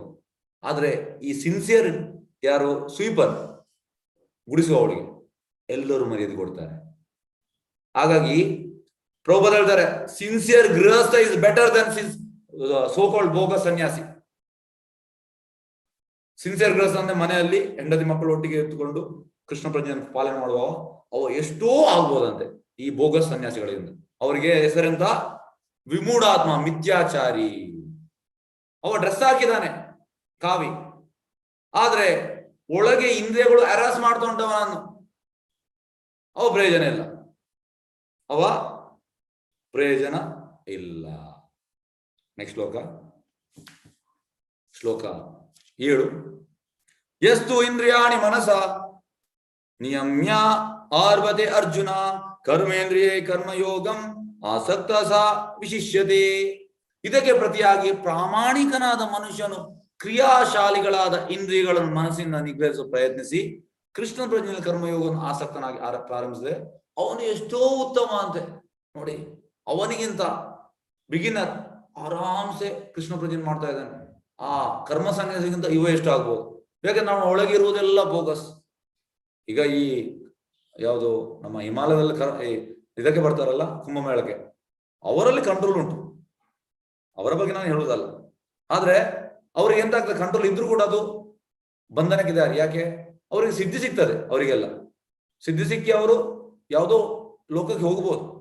ಆದ್ರೆ ಅವರ ಟೈಮ್ ಆದ ಕೂಡಲೇ ಮತ್ತೆ ಅವ್ರು ಸಾಯ್ಲೇಬೇಕು, ಅದಕ್ಕೆ ಬಂಧನ. ಆದ್ರೆ ಇದು ನೀವು ನೋಡಿರ್ಬೋದು, ತುಂಬಾ ಕಾವಿ ಬಟ್ಟೆ ಧರಿಸಿ ಎಲ್ಲ ಬರ್ತಾರೆ, ಅವರೆಲ್ಲ ಪ್ರಯೋಜನ ಇಲ್ಲ. ಯಾಕೆ ಪ್ರಯೋಜನ ಅಂದ್ರೆ ಇಂದ್ರಿಯ ಸುಖಗಳು ಹ್ಯಾರಾಸ್ ಮಾಡ್ತಾ ಉಂಟು, ಒಳಗೆ ತುಂಬಾ. ಈಗ ನಾವು ಟ್ರೈನಲ್ಲಿ ಹೋಗ್ತೇವೆ, ಇಂಥವು ತುಂಬಾ ಮಂದಿ ಬರ್ತಾರೆ, ಇಂದ್ರಿಯಗಳು ಕಂಟ್ರೋಲ್ ಅಲ್ಲಿ ಇಲ್ಲ. ಈ ಶ್ಲೋಕದಲ್ಲಿ ಅಂತ ಹೇಳುದು, ಇದಕ್ಕೆ ಪ್ರತಿಯಾಗಿ ಪ್ರಾಮಾಣಿಕನಾದ ಮನುಷ್ಯನು ಕ್ರಿಯಾಶಾಲಿಗಳಾದ ಇಂದ್ರಿಯಗಳ ಮನಸ್ಸಿನಿಂದ ನಿಗ್ರಹಿಸಲು ಪ್ರಯತ್ನಿಸಿ ಕೃಷ್ಣ ಕರ್ಮ ಯೋಗವನ್ನು ಅನಾಸಕ್ತ ಪ್ರಾರಂಭಿಸಿದ್ರೆ ಅವನು ಎಷ್ಟೋ ಉತ್ತಮ ಅಂತೆ. ನಾನು ಸ್ವಲ್ಪ ಫಾಸ್ಟ್ ಮಾಡ್ತೇನೆ, ಯಾಕಂದ್ರೆ 8 ಗಂಟೆಗೆ ಫಿನಿಶ್ ಮಾಡ್ಬೇಕು. ಕೃಷ್ಣ ಚೈತನ್ಯ. ನಿಯತಂ ಕುರು ಕರ್ಮ ತ್ವಂ ಕರ್ಮ ಜಾಯೋ ಹಿ ಅಕರ್ಮಣ ಶರೀರ ಯತ್ರಾಪಿ ಚಾತೇನ ಪ್ರಸಿದ್ಧೇತ್ ಅಕರ್ಮಣ. ನಿನ್ನ ನಿಯಮಿತ ಕರ್ಮವನ್ನು ಮಾಡು, ಏಕೆಂದ್ರೆ ಹಾಗೆ ಮಾಡುವುದು ಕರ್ಮವನ್ನು ಮಾಡದಿರುವುದರಿಂದ ಉತ್ತಮ. ಕರ್ಮವನ್ನು ಮಾಡದೇ ದೇಹವನ್ನು ಉಳಿಸಿಕೊಳ್ಳುವುದು ಸಾಧ್ಯವಿಲ್ಲ. ಈಗ ಹೇಗಂದ್ರೆ ನೋಡಿ, ನಾವೀಗ ಕ್ಲಾಸ್ ಮಾಡ್ತೇವೆ, ಇದು ಕೂಡ ಕರ್ಮ. ಸುಮ್ಮನೆ ಕೃಷ್ಣ ಎಲ್ಲ ಕೊಡ್ತಾನೆ ಮಲಗುದಲ್ಲ. ಈಗ ನಾವು ಜಪ ಮಾಡ್ತೇವೆ, ಈಗ ನಾವು ಓದ್ತೇವೆ, ಕ್ಲಾಸ್ ಮಾಡೋದು ಓದ್ಬೇಕು, ಇದು ಕೂಡ ಕರ್ಮವೇ. ಆದ್ರೆ ಹೊರಗಿನವರು ಹೇಳುವಂಥದ್ದು, ಅವರು ಕೃಷ್ಣ ಪ್ರಜ್ಞೆಯವರು ಸುಮ್ಮನೆ ಇರ್ತಾರಪ್ಪ ಜಪ ಮಾಡ್ತಾ, ಏನೂ ಇಲ್ಲ. ನಾವು ಬೆಳಿಗ್ಗೆ 7 ಗಂಟೆ ಕೆಲಸ ಹೋಗ್ತೇವೆ, 9 ಗಂಟೆ ನಾವು ಕೆಲಸ ಮಾಡ್ತೇವೆ. ಹೊರ ಪ್ರಕಾರ ಅದು ದೊಡ್ಡ ಕೆಲಸ. ಇದು ನಾವು ಕ್ಲಾಸ್ ಕೊಡುವಂತ ಕೆಲಸ ಅಲ್ಲ. ಈಗ ನಾವು ಬೆಳಿಗ್ಗೆ ಬೇಗ ಹೇಳ್ಬೇಕು, ನಮ್ಮ ಜಪ ಮೂಲಕ ಮುಗಿಸ್ಬೇಕು, ಮತ್ತೆ ನಾವು ಓದ್ಬೇಕು, ಇದೆಲ್ಲ ನಮ್ಗೆ ಉಂಟು. ಇದು ಕೆಲಸ ಅಲ್ಲ ಅಂತ, ಆದ್ರೆ ಅದು ಕೆಲಸ. ಹಾಗಾಗಿ ಕೃಷ್ಣ ಅಂತ ಹೇಳುವಂಥದ್ದು, ನಾವು ನಮ್ಮ ನಿಯಮಿತ ಕರ್ಮವನ್ನು ಮಾಡು, ಸುಮ್ಮನೆ ಕೂತ್ಕೊಳ್ಬೇಕ. ಕೃಷ್ಣ ಕೊಡ್ತಾನೆ ಅಂತ ಸುಮ್ಮನೆ ಕೃಷ್ಣ ಎಲ್ಲ ಕೊಡ್ತಾನೆ, ನಾನು ಸುಮ್ಮನೆ ಕೂತ್ಕೊಳ್ತೇನೆ, ಇಲ್ಲ, ಕೆಲಸ ಮಾಡ್ಬೇಕು. ಈಗ ಲೇಬರ್ ಆಕ್ಟ್ ಅಂತ ಹೇಳುವಂಥದ್ದು 8 ಗಂಟೆ ಕೆಲಸ, 8 hours. ಹಾಗೆ ನಾವು 8 ಗಂಟೆ ಕೆಲಸ ಮಾಡ್ಬೇಕು. 8 ಗಂಟೆ ದೇಹಕ್ಕೆ, 8 ಗಂಟೆ ಆತ್ಮಕ್ಕೆ, 8 ಗಂಟೆ ಮನಸ್ಸಿಗೆ. ಅಂದ್ರೆ ಮನಸ್ಸಿಗೆ ಅಂದ್ರೆ ಕೆಲಸ ಮಾಡ್ಬೇಕು, ಯಾವ್ದು ಕೆಲಸ ಮಾಡ್ಬೇಕು. ಕೆಲಸ ಮಾಡೋ ಸುಮ್ಮನೆ ಇರ್ಲಿಕ್ಕೆ ಆಗುದು, ಏಕೆಂದ್ರೆ ಹಾಗೆ ಮಾಡುದು ಕರ್ಮವನ್ನು ಮಾಡದಿರುವುದು ಉತ್ತಮ. ಕರ್ಮವನ್ನು ಮಾಡಿದ ದೇಹವನ್ನು ಉಳಿಸಿಕೊಳ್ಳುವುದು ಸಾಧ್ಯವಿಲ್ಲ. ಹಾಗಾಗಿ ಎಲ್ಲರೂ ಕೆಲಸ ಮಾಡಲೇಬೇಕು. ಐಡಿಯಲ್ ವರ್ಡ್ಶಿಪ್ ಅಂದ್ರೆ ಡೆವಿಲ್ಸ್ ವರ್ಕ್ಶಾಪ್, ಸುಮ್ಮನೆ ಇರುವಂತದ್ದು. ಮತ್ತೆ ಎಂತ ಆಗ್ತದೆ, ಬೇಡದೆಲ್ಲ ಬರ್ತದೆ. ಎಸ್, ಶ್ಲೋಕ 9. ಯಜ್ಞಾರ್ಥಾತ್ ಕರ್ಮಣೋ ಅನ್ಯತ್ರ ಲೋಕೋಯಂ ಕರ್ಮ ಬಂಧನ ತದರ್ಥಂ ಕರ್ಮ ಕೌಂತೆಯ ಮುಕ್ತ ಸಂಘ ಸಮಾಚಾರ. ವಿಷ್ಣುಗಾಗಿ ಮಾಡಿದ ತ್ಯಾಗವೆಂದು ಕರ್ಮವನ್ನು ಮಾಡಬೇಕು, ಇಲ್ಲವಾದರೆ ಕರ್ಮವು ಈಗ ಬಂಧನವನ್ನು ಸೃಷ್ಟಿ ಮಾಡುತ್ತದೆ. ಆದ್ದರಿಂದ ಕೌಂತೆಯ, ಭಗವಂತನ ತೃಪ್ತಿಗಾಗಿ ನಿನ್ನ ನಿಯತ ಕರ್ತವ್ಯ ಮಾಡು. ಆ ರೀತಿಯಲ್ಲಿ ನೀನು ಬಂಧನದಿಂದ ಸದಾ ಮುಕ್ತನಾಗುವುದು. ಹಾಗಾಗಿ ಯಾವುದೇ ಕೆಲಸ ಮಾಡುವುದಿದ್ರೆ ವಿಷ್ಣು. ಈಗ ಪ್ರಹ್ಲಾದ್ ಮಹಾರಾಜ್ ಅಂತ ಹೇಳುವಂಥದ್ದು, ನತೆ ವಿದು ಸ್ವಾರ್ಥ ಗತಿಮಿ ವಿಷ್ಣು. ಸ್ವಾರ್ಥ ಇರ್ಬೇಕಂದ್ರೆ ಎಂತ, ವಿಷ್ಣುವನ್ನು ಪಡೀಲಿಕ್ಕೆ ಸ್ವಾರ್ಥ ಇರ್ಬೇಕು. ಹಾಗಾಗಿ ಇಲ್ಲಿ ಕೂಡ ಹೇಳುವಂತದ್ದು, ವಿಷ್ಣುವಾಗಿ ಮಾಡಿ ತ್ಯಾಗ ಕರ್ಮವನ್ನು ಮಾಡ್ಬೇಕು. ಎಲ್ಲವನ್ನು ವಿಷ್ಣುಗೋಸ್ಕರ ನಾವು ಕೆಲಸ ಮಾಡ್ಬೇಕು. ಕೆಲಸ ಮಾಡ್ತೇವೆ, ಅದು ನಮ್ಮಲ್ಲಿ ವಿಷ್ಣು ಇಲ್ಲ, ನಾವು ಮಾಡ್ತೇವೆ, ನಾವು ಜಾಲಿ ಮಾಡ್ತೇವೆ, ಇದು ಕರ್ಮ. ಅದು ನಾವು ಕರ್ಮ ಯೋಗ ಮಾಡ್ಬೇಕು. ಕರ್ಮಯೋಗ ಅಂದ್ರೆ ಕೃಷ್ಣನನ್ನು ಕನೆಕ್ಟ್, ಯೋಗ ಅಂದ್ರೆ ಕನೆಕ್ಟ್. ಹಾಗಾಗಿ ಕೌಂತೆಯ, ಭಗವಂತನ ತೃಪ್ತಿಗಾಗಿ ನಿನ್ನ ನಿಯತ ಕರ್ತವ್ಯವನ್ನು ಮಾಡು. ನಾವು ಯಾವಾಗಲೂ ಯೋಚನೆ ಮಾಡಿದೇವ, ನಾನು ಮಾಡಿದ ಕೆಲಸ ಭಗವಂತ ತೃಪ್ತಿ ಇಲ್ಲ, ನಮ್ಗೆ ಯೋಚನೆ ಬರುವುದಿಲ್ಲ. ಆದ್ರೆ ನಮ್ಗೆ ಆ ಯೋಚನೆ ಬರಬೇಕು. ಈ ರೀತಿಯಲ್ಲಿ ನಾವು ಬಂಧನದಿಂದ ಸದಾ ಮುಕ್ತನಾಗ್ತೇವೆ, ನಮ್ಗೆ ಯಾವುದೇ ಬಂಧನ ಇಲ್ಲ. ಎಸ್, ಶ್ಲೋಕ 10. ಸ್ವಯಜ್ಞ ಪ್ರಜಾ ಸೃಷ್ಟ ಪುರೋವಾಚ ಪ್ರಜಾಪತಿ ಅನೇನ ಪ್ರಸವ ವಿಷ್ಯದ್ವಂ ಏಷವೋ ಅಸ್ವ ಇಷ್ಟ ಕಾಮದು. ಸೃಷ್ಟಿಯ ಪ್ರಾರಂಭದಲ್ಲಿ ಸಕಲ ಜೀವಿಗಳ ಪ್ರಭು ಮನುಷ್ಯರ ಮತ್ತು ದೇವತೆಗಳ ಪೀಳಿಗೆಗಳನ್ನು ವಿಷ್ಣುವಾಗಿ ಯಜ್ಞಗಳಿಗೆ ಕಳುಹಿಸಿಕೊಟ್ಟ. ಅವರಿಗೆ ಯಜ್ಞದ ಸುಖವಾಗಿರಿ, ಇದನ್ನು ನಡೆಸಿದರೆ ನಿಮಗೆ ಇಷ್ಟ ಕಾಮಗಳ ಸಿದ್ಧಿಸುತ್ತದೆ ಮತ್ತು ಮುಕ್ತಿ ಸಾಧನೆ ಕೈಗೂಡುತ್ತದೆ ಎಂದು ಹೇಳಿ. ಈಗ ನೋಡಿ, ಈ ಯಜ್ಞದ ಬಗ್ಗೆ ಎಂತಂದ್ರೆ, ಒಮ್ಮೆ ಒಬ್ಬ ಕೇಳುವಂತ ಪ್ರಭುಪಾದ ಹತ್ರ, ಪ್ರಭುಪಾದ್ ಈಗ ನಮ್ಮ ಸಂಕೀರ್ತನ ಯಜ್ಞ, ಈ ಯಜ್ಞ ಯಾಕೆ ಮಾಡ್ಬೇಕು? ನೀನ್ ತಿನ್ಬೇಕಲ್ಲಪ್ಪ, ತಿನ್ಬೇಕಲ್ಲ. ಯಜ್ಞ ಮಾಡೋದ್ರೆ ಮಳೆ ಬರುವುದಿಲ್ಲ, ಮತ್ತೆ ನಾವು ಎಂತದ್ದು ನೆಟ್ಟುಗಳು ತಿನ್ಲಿಕ್ಕೆ ಆಗ್ತದ? ಕೃಷಿ ಆಗ್ಬೇಕಲ್ಲ, ದವಸ ಧಾನ್ಯ ಆಗ್ಬೇಕಲ್ಲ, ವೆಜಿಟೇಬಲ್ಸ್ ಆಗ್ಬೇಕಲ್ಲ, ಫ್ರೂಟ್ಸ್ ಆಗ್ಬೇಕಲ್ಲ. ಹಾಗಾಗಿ ಪ್ರಭುಪಾದ ಹೇಳ್ತಾರೆ, ತಿನ್ಲಿಕ್ಕೋಸ್ಕರ ಯಜ್ಞ ಮಾಡೋದು, ತಿನ್ಲಿಕ್ಕೋಸ್ಕರ ಅಂದ್ರೆ ಅವನಿಗೆ ಉತ್ತರ ಕೊಟ್ಟದ್ದು. ಹಾಗಾಗಿ ಶಿಷ್ಯ ಸಕಲ ಜೀವಿಗಳ ಪ್ರಭು ಮನುಷ್ಯರ ಮತ್ತು ದೇವತೆಗಳ ಪೀಳಿಗೆಗಳನ್ನು ವಿಷ್ಣುಗಾಗಿ ಯಜ್ಞಗಳೊಂದಿಗೆ ಕಳುಹಿಸಿಕೊಟ್ಟು. ಹಾಗೆ ಯಜ್ಞ ಬೇಕೇ ಬೇಕು. ಆದ್ರೆ ಈಗದು ಸೋಕಾಲ್ಸ್ ಅಂದ್ರೆ ನಮ್ಮ ಸಿವಿಲೈಸೇಷನ್, ಅವ್ರು ಯಜ್ಞ ಬೇಡ ಅಂತ ಹೇಳ್ತಾರೆ, ಟೋಟಲ್ ಮೂರ್ಖರು. ಯಜ್ಞ ಇಲ್ಲದೆ ನಮ್ಗೆ ತಿನ್ಲಿಕ್ಕೆ ಆಗುದಿಲ್ಲ. ಯಾಕಂದ್ರೆ ಕಲಿಯುಗದ ಈ ಭಾಗವತಮಲ್ಲಿ ಉಂಟು, ಲಾಸ್ಟ್ ಕ್ಯಾಂಟೋದಲ್ಲಿ, ಕಲಿಯುಗದ ಎಂಡ್ ಅಲ್ಲಿ ತಿನ್ಲಿಕ್ಕೆ ರೈಸ್, ವೀಟ್, ಶುಗರ್ ಯಾವುದಿಲ್ಲ ಅಂತ ಮನುಷ್ಯನ ತಿನ್ನುವಂಥದ್ದು ಉಂಟು. ಯಾಕಂದ್ರೆ ಯಜ್ಞ ಎಂತವೂ ಇಲ್ಲ, ಯಜ್ಞ ಟೋಟಲ್ 0 ಆಗ್ತದೆ. ಆಗ ಕಲ್ಕಿ ಬರ್ತಾನೆ, ತಲೆಯನ್ನು ಕಡಿದಾನೆ. ಹಾಗಾಗಿ ಜನರಿಗೆ ಹೇಗೆ ಅಂತಂದ್ರೆ ಯಜ್ಞದ ಮಹತ್ವ ಗೊತ್ತಿಲ್ಲ. ಯಜ್ಞದಿಂದಲೇ ಬರುವಂಥದ್ದು ಮಳೆಯಿಂದ ಬೆಳೆ ಆಗುವಂಥದ್ದು. ಸಾರಿ, ಅವರಿಗೆ ಯಜ್ಞದ ಸುಖವಾಗಿರಿ, ಇದನ್ನು ನಡೆಸಿ ನಿಮಗೆ ಇಷ್ಟ ಕಾಮಗಳ ಸಿದ್ಧಿಸುತ್ತದೆ ಮತ್ತು ಮುಕ್ತಿಯ ಸಾಧನ ಕೈಗೂಡುತ್ತದೆ ಎಂದು ಹೇಳಿದನು. ಎಸ್, ದೇವಾನ್ ಭಾವಯತ ಅನೇನ ತೇ ದೇವ ಭಾವಯಂತು ವಹ ಪರಸ್ಪರಂ ಭಾವಯಂತ ಶ್ರೇಯ ಪರಂ ಅವಾಪ್ಸ್ಯತ. ಈ ಯಜ್ಞಗಳಿಂದ ಸಂತುಷ್ಟರಾದ ದೇವತೆಗಳು ನಿಮ್ಮನ್ನು ಸಂತೋಷಪಡಿಸುತ್ತಾರೆ. ಹೀಗೆ ಮನುಷ್ಯನ ಮತ್ತು ದೇವತೆಗಳ ಪರಸ್ಪರ ಸಹಕಾರದಿಂದ ಎಲ್ಲರಿಗೂ ಸಮೃದ್ಧ ಉಂಟಾಗ್ತದೆ. ನೋಡಿ, ಪ್ರಭುಪಾದ ಹೇಳ್ತಾರೆ, there should be mutual cooperation. ಯಾರೊಟ್ಟಿಗೆ? ದೇವತೆಗಳೊಟ್ಟಿಗೆ, ಮತ್ತೆ ಪ್ರಾಣಿಗಳೊಟ್ಟಿಗೆ, ಪಕ್ಷಿಗಳೊಟ್ಟಿಗೆ, ಇರುವೆಗಳೊಟ್ಟಿಗೆ, ಮರಗಳೊಟ್ಟಿಗೆ, ಮೀನಿನೊಟ್ಟಿಗೆ, ಎಲ್ಲರೊಟ್ಟಿಗೆ ನಾವು ಕೋಆಪರೇಟ್ ಆಗಿರ್ಬೇಕು. ಆದ್ರೆ ಈಗ ಕೋಆಪರೇಷನ್ ಇಲ್ಲ. ಪ್ರಭುಪಾದ ಹೇಳ್ತಾರೆ ಗಾಡ್ಲೆಸ್ ಸಿವಿಲೈಸೇಷನ್. ಇಲ್ಲಿ ಕೂಡ ಹೇಳುವಂಥದ್ದು ಅಂತಂದ್ರೆ, ನಾವು ಯಜ್ಞ ಮಾಡಿದ್ರೆ ದೇವತೆಗಳು ಸಂತುಷ್ಟ ಆಗ್ತಾರೆ. ಯಾಕಂದ್ರೆ ಈ ಮಳೆಯನ್ನು ಸುರಿಸುವಂತದ್ದು ಯಾರು? ಇಂದ್ರ, ಅವ ದೇವತೆ, ಅವ ಸಂತುಷ್ಟ ಆಗ್ತಾನೆ. ಹೀಗೆ ಮನುಷ್ಯರು ಮತ್ತು ದೇವತೆ ಪರಸ್ಪರ ಸಾಧನೆ ಎಲ್ಲರಿಗೂ ಸಮೃದ್ಧಿ ಉಂಟಾಗ್ತದೆ. ಇದು ನಮ್ಗೆ ಸಮೃದ್ಧಿ ಆಗ್ತದೆ. ಇಷ್ಟಾನ್ ಭೋಗಾನ್ ಹಿಯೋ ದೇವ ದಾಶಯಂತೆ ಯಜ್ಞ ಭಾವಿತ ತೈರ್ದತ್ತಾನ್ ಅಪ್ರದಾ ಯೇಭ್ಯೋ ಯೋ ಭುಂಕ್ತೆ ಸ್ಥೇನ ಏವಸ. ಬದುಕಿನ ವಿವಿಧ ಅಗತ್ಯಗಳ ಪೂರೈಕೆಯ ಹೊಣೆ ಹೊತ್ತಿರುವ ದೇವತೆಗಳು ಯಜ್ಞದ ಆಚರಣೆ ಸುಪ್ರೀತಿಗಾಗಿ ನಿಮ್ಮ ಎಲ್ಲ ಅಗತ್ಯಗಳನ್ನು ಪೂರೈಸುವರು. ಮತ್ತೆ ಈ ದೇವತೆಗಳು ಎಂತ ಮಾಡ್ತಾರೆ? ನಮ್ಮ ಎಲ್ಲ ಇದನ್ನು ಫುಲ್ಫಿಲ್ ಮಾಡ್ತಾರೆ. ಯಾಕೆ ನಾವು ಯಜ್ಞ ಮಾಡಿದ ಕೂಡಲೇ ಮಳೆ ಸುರಿಸ್ತಾನೆ, ಮತ್ತೆ ಅವರಿಗೆ ಕೂಡ ಖುಷಿ ಆಗ್ತದೆ. ಆದರೆ ಈ ವರಗಳನ್ನು ದೇವತೆಗಳಿಗೆ ಅರ್ಪಿಸಿದ ಅನುಭವಿಸುವವನು ನಿಜವಾಗಿ ಕಳ್ಳನೇ. ಅದು ನಾವೆಂತ ಮಾಡ್ತೇವೆ? ದೇವತೆಗಳಿಗೆ ಅರ್ಪಣೆ ಮಾಡುವುದಿಲ್ಲ, ಹಾಗೆ ನಾವು ಕಳ್ಳರಂತೆ.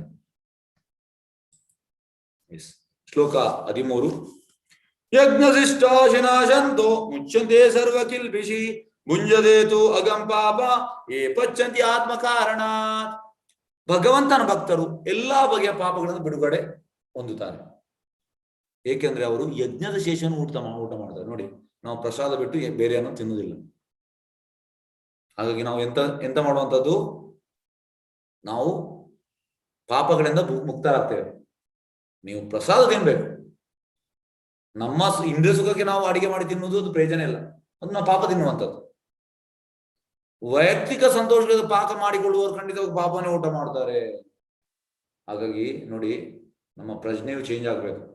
ಅಂದ್ರೆ ಈಗ ಎಂತಾಗ್ತದೆ ಅಂದ್ರೆ, ಕೆಲವರು ಈ ಕ್ಲಾಸ್ಗೆ ಬಂದ ಮೇಲೆ ಸ್ವಲ್ಪ ಅರ್ಪಣೆ ಮಾಡ್ತಾರೆ, ಎಂತ ಫ್ರೂಟ್ಸ್ ಎಲ್ಲ, ಆದ್ರೆ ಬೇರೆ ಐಟಮ್ ಅವರಿಗೆ ಮಾಡಿ ತಿನ್ನುವಂಥದ್ದು. ಇದು ಭೋಗ.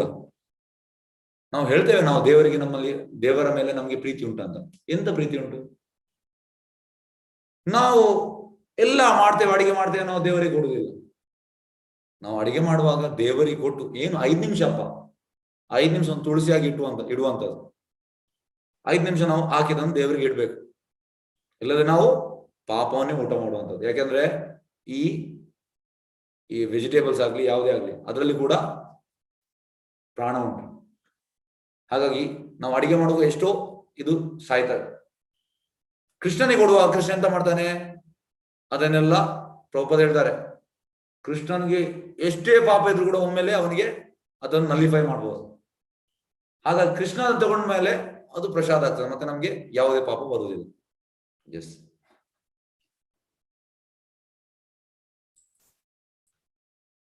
ಶ್ಲೋಕ 14. ಅನ್ನಾದ್ಭವಂತಿ ಭೂತಾನಿ ಪರ್ಜನ ಅನ್ನ ಸಂಭವ ಯಜ್ಞಾದ್ಭವತಿ ಪರ್ಜನ್ಯೋ ಯಜ್ಞ ಕರ್ಮ ಸಮುದ್ಭವ. ಎಲ್ಲಾ ಜೀವಿಗಳು 6 ಧಾನ್ಯಗಳನ್ನು ಬದುಕುತ್ತದೆ. ಧಾನ್ಯಗಳನ್ನು ಮಳೆ ಉತ್ಪತ್ತಿ ಮಾಡುತ್ತದೆ. ಯಜ್ಞ ಆಚರಣೆ ಮಳೆ ಆಗ್ತದೆ. ಯಜ್ಞವು ನಿಯತ ಕರ್ಮಗಳಿಂದ ಉದ್ಭವಿಸುತ್ತದೆ. ನೋಡಿ, ಇದಕ್ಕೆ ಒಂದು ಸಣ್ಣ ಎಕ್ಸಾಂಪಲ್ ಹೇಳ್ತೇನೆ, ನಿಮ್ಗೆ ಇದು ಕರೆಕ್ಟ್ ಅರ್ಥ ಆಗ್ತದೆ. ಒಮ್ಮೆ ಅಮೆರಿಕದಲ್ಲಿ ಪ್ರಭುಪಾದ ಇದ್ರು. ಆಗ ಒಬ್ಬ ವಿಜ್ಞಾನಿ ಬಂದು ಪ್ರಭುಪಾದಿಗೆ ಹೇಳಿದ, ಸ್ವಾಮೀಜಿ, ನಾನು ಹುಲ್ಲಿನ ಬಗ್ಗೆ 3 ಪುಸ್ತಕ ಬರ್ತೇನೆ. ಅವ ಅಂದ್ರೆ ದೊಡ್ಡ ಯೂನಿವರ್ಸಿಟಿಯಲ್ಲಿ ಪ್ರೊಫೆಸರ್ ಆಗಿದ್ದ. ಪ್ರಭುಪಾದ ನೋಡಿದ್ರು, ಯಾಕೆ ಹುಲ್ಲಿನ ಬಗ್ಗೆ ಬರ್ತಿದ್ಯಾ? ಅಲ್ಲ, ಹುಲ್ಲಿನ ಬಗ್ಗೆ ಗೊತ್ತಾಗ್ಬೇಕಲ್ಲ. ಪ್ರಭುಪಾದ ಹೇಳ್ತಾರೆ, ಹುಲ್ಲು ಹೇಗೆ ಬಂತು ಗೊತ್ತುಂಟ ನಿಂಗೆ? ಅದು ಗೊತ್ತಿಲ್ಲ. ಹುಲ್ಲು ಯಾಕೆ ಬಂತಂದು ಗೊತ್ತುಂಟ? ಅದು ಕೂಡ ಗೊತ್ತಿಲ್ಲ. ಸುಮ್ಮನೆ ನೀನು ಟೈಮ್ ವೇಸ್ಟ್ ಮಾಡಿದ್ಯಾ, 3 ಪುಸ್ತಕ ಬರೆದಿದ್ಯಾ. ಅದು ನಾನು ಹೇಳ್ತೇನೆ, ಹುಲ್ಲು ಹೇಗೆ ಬಂತು. ಹುಲ್ಲು ಬರುವಂತದ್ದು ಈ ಮಳೆಯಿಂದ. ಮಳೆ ಹೇಗೆ ಬಂತು?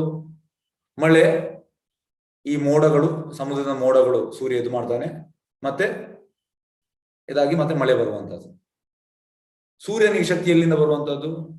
ಯಕ್ಷುರೇಜ ಸವಿತಾ ಸಕಲಾಗ್ರಹಣ ರಾಜ ಸಮಸ್ತ ಸುರಮೂರ್ತಿ ಅಶೇಷ ತೇಜ ಯಕ್ಷಜ್ಞ ಪ್ರಮದಿ ಸಮೃದ್ಧ ಕಾಲ ಚಕ್ರೋ ಗೋವಿಂದ ಮಾದಿ ಪುರುಷಂ ತಮಾಂ ಭಜಾಮಿ. ಅಂದ್ರೆ ಸೂರ್ಯನು ಎಲ್ಲಾ ಗ್ರಹಗಳ ರಾಜ, ಕಿಂಗ್ ಆಫ್ ಆಲ್ ಪ್ಲಾನೆಟ್. ಆದ್ರೆ ಸೂರ್ಯನಿಗೆ ಶಕ್ತಿ ಬರುವುದು ಕೃಷ್ಣನಿಂದ. ಇದು ಪ್ರಭುಪಾದ ಹೇಳ್ತಾರೆ. ಮತ್ತೆ ಆ ಸೂರ್ಯ ಇವಾಪರೇಟ್ ಮಾಡಿದ್ರಿಂದ ಮಳೆ ಬರ್ತದೆ, ಮಳೆಯಿಂದ ಹುಲ್ಲು ಆಗ್ತದೆ. ಹುಲ್ಲು ಯಾಕೆ ಆಗ್ತದೆ? ಹುಲ್ಲು ಹಸು ತಿನ್ಲಿಕ್ಕೆ ಆಗುವಂಥದ್ದು, ನಿಮ್ಗೆ ತಿನ್ಲಿಕ್ಕೆ ಅಲ್ಲ, ಹಸುವಿಗೆ. ಹಾಗಾಗಿ ಇದೆಲ್ಲವೂ ಇಂಟರ್ಲಿಂಕ್. ಇಲ್ಲಿ ಕೂಡ ಹೇಳುವಂತ ನೋಡಿ, ಎಲ್ಲಾ ಜೀವಿಗಳು ಆಹಾರಧಾನ್ಯ ಬದುಕುತ್ತದೆ. ಆಹಾರಧಾನ್ಯ ಹೇಗೆ ಆಗುವಂಥದ್ದು? ಯಜ್ಞದಿಂದ. ಯಜ್ಞದಿಂದ ಮಳೆ ಬರ್ತದೆ, ಮಳೆಗೆ ಪ್ರೋಸೆಸ್ ನಿಮ್ಗೆ ಹೇಳಿದೆ. ಮತ್ತೆ ಧಾನ್ಯಗಳು ಉತ್ಪತ್ತಿ ಆಗ್ತದೆ, ಯಜ್ಞ ಆದ ಮಳೆ ಆಗ್ತದೆ. ಯಜ್ಞವು ನಿಯತ ಕರ್ಮಗಳಿಂದ ಉದ್ಭವಿಸ್ತದೆ. ನಾವು ಸರಿಯಾಗಿ ಎಂತ ಹೇಳುವಂಥದ್ದು ಕರ್ಮ ಮಾಡ್ಬೇಕು. ಅದರಿಂದ ಯಜ್ಞ ಅಂತ ಕಲಿಯುಗಕ್ಕೆ ಸಂಕೀರ್ತನ ಯಜ್ಞ. ಹಾಗಾಗಿ ಪ್ರಭುಪಾದ ಈ ರೀತಿ ಹೇಳಿದ್ರು. ಅದು ಜನರಿಗೆ ಗೊತ್ತಿಲ್ಲ. ಜನರು ನೋಡಿ ಬೇಡದಕ್ಕೆಲ್ಲ ಬರೀತಾರೆ. ವೇಸ್ಟ್ ಅದು, ಶ್ರಮಯವೈ ಕೇವಲ. ನಿಜವಾಗಿ ಸೆಂಟ್ರಲ್ ನಾವು ಕೃಷ್ಣನ ಇಟ್ರೆ ಎಲ್ಲವೂ ಆನಂದಮಯ ಆಗ್ತದೆ. ಎಸ್, ನೆಕ್ಸ್ಟ್ ಶ್ಲೋಕಕ್ಕೆ ಹೋಗುವ. ಶ್ಲೋಕ 15. ಕರ್ಮ ಬ್ರಹ್ಮೋದ್ಭವಂ ವಿಧಿ ಬ್ರಹ್ಮಾಕ್ಷರಂ ಸಮುದ್ಭವಂ ತಸ್ಮಾ ಸರ್ವಗತಂ ಬ್ರಹ್ಮ ನಿತ್ಯಂ ಯಜ್ಞೆ ಪ್ರತಿಷ್ಠಿತಂ. ವೇದಗಳಲ್ಲಿ ನಿಯಂತ್ರಿತವಾದ ಕರ್ಮಗಳನ್ನು ವಿಧಿಸಿದೆ. ವೇದಗಳು ದೇವೋತ್ತಮ ಪರಮಪುರುಷನಿಂದ ನೇರವಾಗಿ ವ್ಯಕ್ತವಾಗಿದೆ. ಆದ್ರಿಂದ ಸರ್ವಾಂತರ್ಯಾಮಿ ಪರಬ್ರಹ್ಮ ನಿತ್ಯವಾಗಿ ಯಜ್ಞ ಕರ್ಮಗಳಿಗೆ ಪ್ರತಿಷ್ಠನಾಗಿರುತ್ತಾನೆ. ಹಾಗಾಗಿ ಯಜ್ಞದಲ್ಲಿ ಕೃಷ್ಣ ಇದ್ದಾನೆ. ಕೃಷ್ಣ ಅಂತ ಹೇಳುವಂತ 10ನೇ ಅಧ್ಯಾಯ 25 ಶ್ಲೋಕ. ಯಜ್ಞನಾಂ ಜಪೋ ಯಜ್ಞ ಅಸ್ಮಿ. ಯಜ್ಞ ಜಪ ಯಜ್ಞ. ಹಾಗಾಗಿ ನೋಡಿ, ನೀವೇ ಎಷ್ಟು ಮಂದಿ 16 ಸುತ್ತು ಮಾಡಿ ಗೊತ್ತಿಲ್ಲ ನನಗೆ. ಆದ್ರೆ ಎಲ್ಲರೂ 16 ಸುತ್ತು ಮಾಡಿ. 16 ಸುತ್ತು ಅಂದ್ರೆ ಪ್ರಭುಪಾದ ಕೊಟ್ಟದ್ದು ಸಿಂಪಲ್ ಇನ್ಸ್ಟ್ರಕ್ಷನ್. ಪ್ರಭುಪಾದ ಎಂತ ಹೇಳಿದ್ದಾರೆ? 16 ಸುತ್ತು ಯಾರು ಜಪ ಮಾಡ್ತಾರೆ, ಮತ್ತೆ 4 ಈ ಬೇಡದು ಯಾವುದು? ಜೂಜು, ಮದ್ಯಪಾನ, ಮಾಂಸಾಹಾರಿ ಮತ್ತೆ ಅನಧಿಕೃತ. ಇದನ್ನು ಯಾರು 4 ಬಿಡ್ತಾರೆ, 16 ಸುತ್ತು ಮಾಡ್ತಾರೆ, ಅವರನ್ನು ವೈಕುಂಠಕ್ಕೆ ಕೊಂಡೋಗುವ ಜವಾಬ್ದಾರಿ ನಂದಂತ ಹೇಳಿದ್ದಾರೆ. ಹಾಗಾಗಿ ನಾವು ಈ ಯಜ್ಞ ಮಾಡಬೇಕು, ಸಂಕೀರ್ತನ ಯಜ್ಞ ಮಾಡಬೇಕು, ಜಪ ಮಾಡಬೇಕು, ಕರ್ಮಗಳು ವಿಧಿಸಿದೆ. ವೇದಗಳು ದೇವೋತ್ತಮ ಪರಮಪುರುಷನಿಂದ ನೇರವಾಗಿ ವ್ಯಕ್ತ ಆಗಿದೆ, ಭಗವಂತನಿಂದ ಬಂದದ್ದು. ಪ್ರಮಾಣ ನಿತ್ಯವಾಗಿ ಯಜ್ಞ ಕರ್ಮಗಳಿಗೆ ಪ್ರತಿಷ್ಠಾ. ಹಾಗೆ ಯಜ್ಞದಲ್ಲಿದ್ದಾನೆ. ಈಗ ನಾಮ ಬೇರೆ ಅಲ್ಲ, ಕೃಷ್ಣ ಬೇರೆ ಅಲ್ಲ. ಕೃಷ್ಣ ನಾಮ ಪ್ರಭು, ಆ ನಾಮದಲ್ಲಿ ಇದ್ದಾನೆ. ಶ್ಲೋಕ 16. ಏವಂ ಪ್ರವರ್ತಿತಂ ಚಕ್ರಂ ನ ಅನುವರ್ತಯಿತ್ತ ಯಃ ಅಗ ಆಯುರಿಂದ್ರಿಯಾರಾಮೋ ಮೋಗಂ ಭಾರಸ ಜೀವತಿ. ಅರ್ಜುನ, ವೇದಗಳು ಪ್ರವರ್ತಿಸಿದ ಈ ಯಜ್ಞ ಕರ್ಮ ಚಕ್ರವನ್ನು ಯಾರು ಮಾನವ ಜೀವನದಲ್ಲಿ ಅನುಸರಿಸಿಲ್ಲವರು ಅವರು ನಿಶ್ಚಯವಾಗಿ ಪಾಪವೇ ತುಂಬಿದ ಬದುಕು. ನೋಡಿ, ಕೃಷ್ಣ ಈ ಯಜ್ಞ ಚಕ್ರವನ್ನು ಯಾರು ಫಾಲೋ ಮಾಡುವುದಿಲ್ಲ ಅವನ ಜೀವನ ಪಾಪವೇ, ಪಾಪ ತುಂಬಿದ ಬದುಕು. ಇಂದ್ರಿಯಗಳ ತೃಪ್ತಿಗಾಗಿ ಬದುಕುವ ಇಂಥ ಮನುಷ್ಯನು ಬದುಕು ವ್ಯರ್ಥ, ವೇಷ. ಭಗವಂತ ಹೇಳುವಂತ ನಾವಲ್ಲ, ಹೇಳ್ತಾನೆ ಭಗವಂತ ಹೇಳ್ತಿದ್ದಾನೆ. ಭಗವಂತನ ಮಾತನ್ನು ನಾವು ಸೀರಿಯಸ್ ಆಗಿ ತಗೊಳ್ಬೇಕು. ಎಸ್ ಯಸ್ತು ಆತ್ಮರತಿರೇವ ಸ್ಯಾತ್ ಆತ್ಮತೃಪ್ತ ಚ ಮಾನವ ಆತ್ಮಾನಿ ಏವ ಸ ಸಂತುಷ್ಟ ತಸ್ಯ ಕಾಯಂ ನ ವಿದ್ಯತೆ. ಯಾವ ಮನುಷ್ಯನು ಆತ್ಮದಲ್ಲಿಯೇ ಸಂತೋಷವನ್ನು ಕಂಡುಕೊಳ್ಳುವನು, ಯಾರ ಮನುಷ್ಯ ಜನ್ಮವು ಆತ್ಮಸಾಕ್ಷಿತ ಬದುಕಾಗಿದೆಯೋ, ಯಾರು ಆತ್ಮನಲ್ಲಿಯೇ ಸಂತೋಷನಾಗಿರುವವನು ಅವನಿಗೆ ಯಾವ ಕರ್ತವ್ಯ ಇರುವುದಿಲ್ಲ. ನೋಡಿ, ಈಗ ಹೇಗಂದ್ರೆ ನಮಗೆ ತುಂಬಾ ಕರ್ತವ್ಯ ಉಂಟು. ಎಂತೆಲ್ಲ ಕರ್ತವ್ಯ? ತುಂಬಾ ಕರ್ತವ್ಯ. ಕೃಷ್ಣ ಪ್ರಜ್ಞೆಯಲ್ಲಿ ಇಲ್ಲದಿದ್ರೆ ನಮಗೆ ತುಂಬಾ ಕರ್ತವ್ಯ ಉಂಟು. ಕೃಷ್ಣ ಪ್ರಜ್ಞೆಯಲ್ಲಿ ಇದ್ರೆ ಯಾವುದು ಕರ್ತವ್ಯವಿಲ್ಲ. ಈಗ ಶ್ರೀಮದ್ ಭಾಗವತಮಲ್ಲಿ ಒಂದು ಶ್ಲೋಕ ಉಂಟು, ಆ ಶ್ಲೋಕವನ್ನು ಇಲ್ಲಿ ಹೇಳ್ತೇನೆ. ದೇವರ್ಷಿ ಭೂತಾತ್ಮಋಣಾಂ ಪಿತೃಣಾಂ ನಾ ಕಿಂಕರೋ ನಾಯಂ ಋಣೀಚ ರಾಜನ್ ಸರ್ವಾತ್ಮನಾಯ ಶರಣಂ ಶರಣ್ಯಂ ಗತೋ ಮುಕುಂದಂ ಪರಿಹೃತ್ಯ ಕರ್ತಂ. ಅಂದ್ರೆ ದೇವರ್ಷಿ ಅಂದ್ರೆ ದೇವತೆಗಳಿಗೆ ನಾವು ಋಣಿ. ಈಗ ಇಂದ್ರ ನಮಗೆ ಮಳೆ ಕೊಡ್ತಾ ಇದ್ದಾನೆ, ಸೂರ್ಯ ಚಂದ್ರ ನಮ್ಗೆ ಬೆಳಕು ಕೊಡ್ತಾ ಇದ್ದಾರೆ, ವಾಯುಗಾಳಿ ನಾವು ಋಣಿ ಅವರಿಗೆ. ಋಷಿಗಳಿಗೆ ನಾವು ಋಣಿ. ಭೂತಗಳಿಗೆ ನಾವು ಅಂದ್ರೆ ಬೇರೆ ಜೀವಿಗಳಿಗೆ ನಾವು ಋಣಿ. ಆಪ್ತ ನಮ್ಮ ಗೆಳೆಯರು ಮತ್ತೆ ಸಂಬಂಧಿಕರಿಗೆ ನಾವು ಋಣಿ. ಮತ್ತೆ ಪಿತೃಣ ಅಂದ್ರೆ ನಮ್ಮ ಫೋರ್ ಫಾದರ್ಸ್ಗೆ ನಾವು ಋಣಿ. ಹಾಗಾಗಿ ನಾವು ಈ ರೀತಿ ತುಂಬಾ ಮಂದಿಗೆ ಋಣಿ ಇದ್ದೇವೆ. ಆದ್ರೆ ಈ ಶ್ಲೋಕದಲ್ಲಿ ಎಂತ ಹೇಳುವಂತದ್ದು, ಈಗ ನಾವು ಕೃಷ್ಣ ಮುಕುಂದನಿಗೆ ನಾವು ಸೇವೆ ಮಾಡಿದ್ರೆ ನಾವು ಯಾವುದಕ್ಕೂ ಋಣಿ ಅಲ್ಲ, ಯಾವುದಕ್ಕೂ ಋಣಿ ಅಲ್ಲ. ಇದನ್ನ ನಾವು ತಿಳಿಬೇಕು. ಎಲ್ಲದೂ ನಾವು ಋಣಿ, ಎಲ್ಲ ನಾವು ಅದು ನೋಡ್ಬೇಕು, ಇದು ಎಲ್ಲ ಋಣಿ, ನಾವು ಎಲ್ಲರಿಗೂ ನಾವು ಋಣಿ. ಯಾವ ಗಿಡದ ಬುಡಕ್ಕೆ ನೀವು ನೀರು ಹಾಕಿದ್ರೆ ಗಿಡದ ಸ್ಟೆಮ್ಮಿಗೆ ಹಾಕ್ಬೇಕಂತಿಲ್ಲ, ಗಿಡದ ಬ್ರಾಂಚಸ್ಗೆ ಇಲ್ಲ, ಗಿಡದ ಎಲೆಗೆ ಹಾಕ್ಬೇಕಂತಿಲ್ಲ, ಮುಕುಂದನಿಗೆ ನೀವು ಹಾಕ್ಬೇಕು ಅಷ್ಟೇ. ಹಾಗೆ ಇಲ್ಲಿ ಕೂಡ ಹೇಳುವಂಥದ್ದು, ಯಾವ ಮನುಷ್ಯ ಆತ್ಮದಲ್ಲೇ ಸಂತೋಷವನ್ನು ಕಂಡುಕೊಳ್ಳುವನೋ, ಯಾರು ಮನುಷ್ಯ ಜನ್ಮ ಆತ್ಮಸಾಕ್ಷಿತ ಬದುಕಾಗಿದೆಯೋ, ಯಾರು ಆತ್ಮನಲ್ಲಿ ಸಂತೋಷ ಆಗಿರೋ ಅವನಿಗೆ ಯಾವ ಕರ್ತವ್ಯ ಇಲ್ಲ. ಈಗ ನಾವು ಹೇಳ್ಬೋದು ಅದು ಉಂಟು ಅವನಿಗೆ, ಇದು ಕರ್ತವ್ಯ, ಇದು ಯಾವುದಿಲ್ಲ, ಯಾವ ಕರ್ತವ್ಯ ಇಲ್ಲ. ಶ್ಲೋಕ 18. ನ ಏವ ತಸ್ಯ ಕೃತೇನಾರ್ಥೋ ನ ಕೃತೇನ ಕಶ್ಚನ ನ ಚಾಸ್ಯ ಸರ್ವಭೂತೇಷು ಕಶ್ಚಿದ ಅರ್ಥ ವ್ಯಾಪ್ಶ್ರಯ. ಆತ್ಮಸಾಕ್ಷಿಯನ್ನು ಸಾಧಿಸಿದವನಿಗೆ ನಿಯಮಿತ ಕರ್ಮಗಳ ಅನುಷ್ಠಾನದಲ್ಲಿ ಯಾವ ಉದ್ದೇಶವೂ ಇರುವುದಿಲ್ಲ. ಅವನಿಗೆ ನಿಯಮಿತ ಕರ್ಮವಿಲ್ಲ, ಅಂತ ಕರ್ಮವನ್ನು ಮಾಡದೇ ಇರಲು ಅವನಿಗೆ ಯಾವುದೇ ಕಾರಣವಿರುವುದಿಲ್ಲ. ಆತನು ಬೇರೊಬ್ಬ ಜೀವನ ಅವಲಂಬಿಸಲು ಕಾರಣ ಇರುವುದಿಲ್ಲ. ಅಂದ್ರೆ ಟೋಟಲಿ ಅವ ಕೃಷ್ಣನ ಪಾದದಲ್ಲಿ ಡಿಪೆಂಡ್ ಆಗಿದ್ದಾನೆ, ಅವರಿವರ ಮೇಲೆ ಡಿಪೆಂಡ್ ಅಲ್ಲ. ಈಗ ನಾವಾದ್ರೆ, ಈಗ ನಾವು ಕಂಪನಿಗೆ ಕೆಲಸಕ್ಕೆ ಹೋಗ್ತೇವೆ, ಅಲ್ಲಿ ನಮ್ಮ ಮ್ಯಾನೇಜರ್ ಈ ಕಂಪನಿದು ಹೆಡ್ ನಮ್ಗೆ ಸಂಬಳ ಕೊಡದಿದ್ರೆ ನಾವು ತಿನ್ಲಿಕ್ಕೆ ನಮ್ಗೆ ಗತಿ ಇಲ್ಲ, ನಾವು ಡಿಪೆಂಡ್. ಆದ್ರೆ ಆತ್ಮಸಾಕ್ಷಾತ್ ನೆಲೆಯಲ್ಲಿ ಇರುವವನಿಗೆ ಯಾರ ಮೇಲೆ ಅವ್ರು ಡಿಪೆಂಡ್ ಇಲ್ಲ, ಯಾಕೆಂದ್ರೆ ಅವ್ರು ಕೃಷ್ಣನ ಮೇಲೆ ಡಿಪೆಂಡ್ ಆಗಿದ್ದಾನೆ ಟೋಟಲ್. ನೋಡಿ, ನಿಯಮಿತ ಕರ್ಮಗಳ ಅನುಷ್ಠಾನದ ಯಾವ ಉದ್ದೇಶ ಇರುವುದಿಲ್ಲ, ಅಂತ ಕರ್ಮ ಮಾಡದಿರಲು ಅವನಿಗೆ ಯಾವುದೇ ಕಾರಣವಿರುವುದಿಲ್ಲ. ಆತನು ಬೇರೊಬ್ಬ ಜೀವನ ಅವಲಂಬಿಸುವ ಕಾರಣವಿರುವುದಿಲ್ಲ, ಯಾಕೆಂದ್ರೆ ಕೃಷ್ಣನನ್ನು ಅವಲಂಬಿಸಿದ್ದಾನೆ. ಎಸ್, ನೆಕ್ಸ್ಟ್ ಶ್ಲೋಕಕ್ಕೆ ಹೋಗುವ. ಸ್ವಲ್ಪ ಫಾಸ್ಟ್ ಮಾಡ್ತೇನೆ. ತಸ್ಮಾದಾಸಕ್ತ ಸತತಂ ಕಾರ್ಯಂ ಕರ್ಮ ಸಮಾಚಾರ ಆಸಕ್ತೋ ಹಿ ಆಚರನ್ ಕರ್ಮ ಪರಂ ಆಪ್ನೋತಿ ಪುರುಷ. ಅದನ್ನ ಕರ್ಮ ಫಲದ ಆಸಕ್ತಿ ಇಲ್ಲದೆ ಕರ್ತವ್ಯ ಎಂದು ಕರ್ಮವನ್ನು ಮಾಡಬೇಕು. ಅನಾಸಕ್ತ ಕರ್ಮದಿಂದ ಮನುಷ್ಯನು ಪರಂಪರವನ್ನು ಹೊಂದಬಹುದು. ನಮ್ಗೆ ಇದು ಮಾಡ್ಲಿಕ್ಕೆ ಆಗ್ತದ? ನಾವೀಗ ಒಂದು ಕೆಲಸಕ್ಕೆ ಹೋಗ್ತೇವೆ, ನಮ್ಗೆ ಈಗ 1 ಲಕ್ಷ ಸಂಬಳ ಸಿಗ್ತದೆ. ನಾವು ಓಕೆ, ನನಗೆ ಅದು ಹಣ, ನಾನು ಕೆಲಸ ಮಾಡ್ತೇನೆ, ನಾನು ಅದನ್ನು ಭಗವಂತನ ಕೊಡ್ತೇನೆ, ಮಾಡ್ಲಿಕ್ಕೆ ಆಗ್ತದ? ಇಲ್ಲ. ಯಾಕೆಂದ್ರೆ ನಾವೀಗ ಕರ್ಮಫಲದಲ್ಲಿ ಅಂಟಿಕೊಂಡಿದೆ. ಅದ್ರಲ್ಲಿ ಹೇಳುವಂತ ಕರ್ಮಫಲದಲ್ಲಿ ಆಸಕ್ತಿ ಇಲ್ಲದೆ ಕರ್ತವ್ಯ ಎಂದು ಕರ್ಮವನ್ನು ಮಾಡಬೇಕು. ಅನಾಸಕ್ತ ಕರ್ಮದ ಮನುಷ್ಯನು ಪರಮರವನ್ನು ಹೊಂದಬಹುದು. ನಮಗೆ ಅದರಲ್ಲಿ ಹಣದಲ್ಲಿ ಆಸಕ್ತಿ ಇದ್ದರೆ ಕೃಷ್ಣನಲ್ಲಿ ಆಸಕ್ತಿ ಇರುವುದಿಲ್ಲ. ಎರಡರಲ್ಲಿ ಒಂದು ನೋಡಿ, ಎರಡರಲ್ಲಿ ಒಂದು ಆಗ್ಬೇಕು. ಅದರಲ್ಲಿ ಇದಿರ್ಬೇಕು, ಇಲ್ಲದೆ ಇರಬೇಕು. ಹಾಗಾಗಿ ಈಗ ಎಂತ ಮಾಡುವಂತ, ಇದಕ್ಕೆ ಒಂದು ಸೊಲ್ಯೂಷನ್ ಉಂಟು. ನಾವು ಫಸ್ಟಿಗೆ ಸಕಾಮ ಕರ್ಮ ಯೋಗ ಮಾಡಬೇಕು, ಅದರಲ್ಲಿ ಸ್ವಲ್ಪ ಭಾಗ ಭಗವಂತನ ಕೊಡಬೇಕು. ಮತ್ತೆ ನಾವು ಗ್ರಾಜುವಲಿ ಹಂತ ಹಂತವಾಗಿ ನಿಷ್ಕಾಮ ಕರ್ಮಯೋಗ ಮಾಡಬೇಕು. ನಿಷ್ಕಾಮ ಕರ್ಮಯೋಗ ಅಂದ್ರೆ ನಾವು ಪೂರ್ತಿ ಭಗವಂತನ ಕೊಡುವಂಥದ್ದು, ಆದ್ರೆ ಅದು ಹೈಯೆಸ್ಟ್. ಸಕಾಮ ಕರ್ಮಯೋಗ ಸ್ವಲ್ಪ ಭಾಗ ಕೊಡುವಂಥದ್ದು, ಈ ರೀತಿ ಮಾಡುವಂಥದ್ದು. ಶ್ಲೋಕ 20.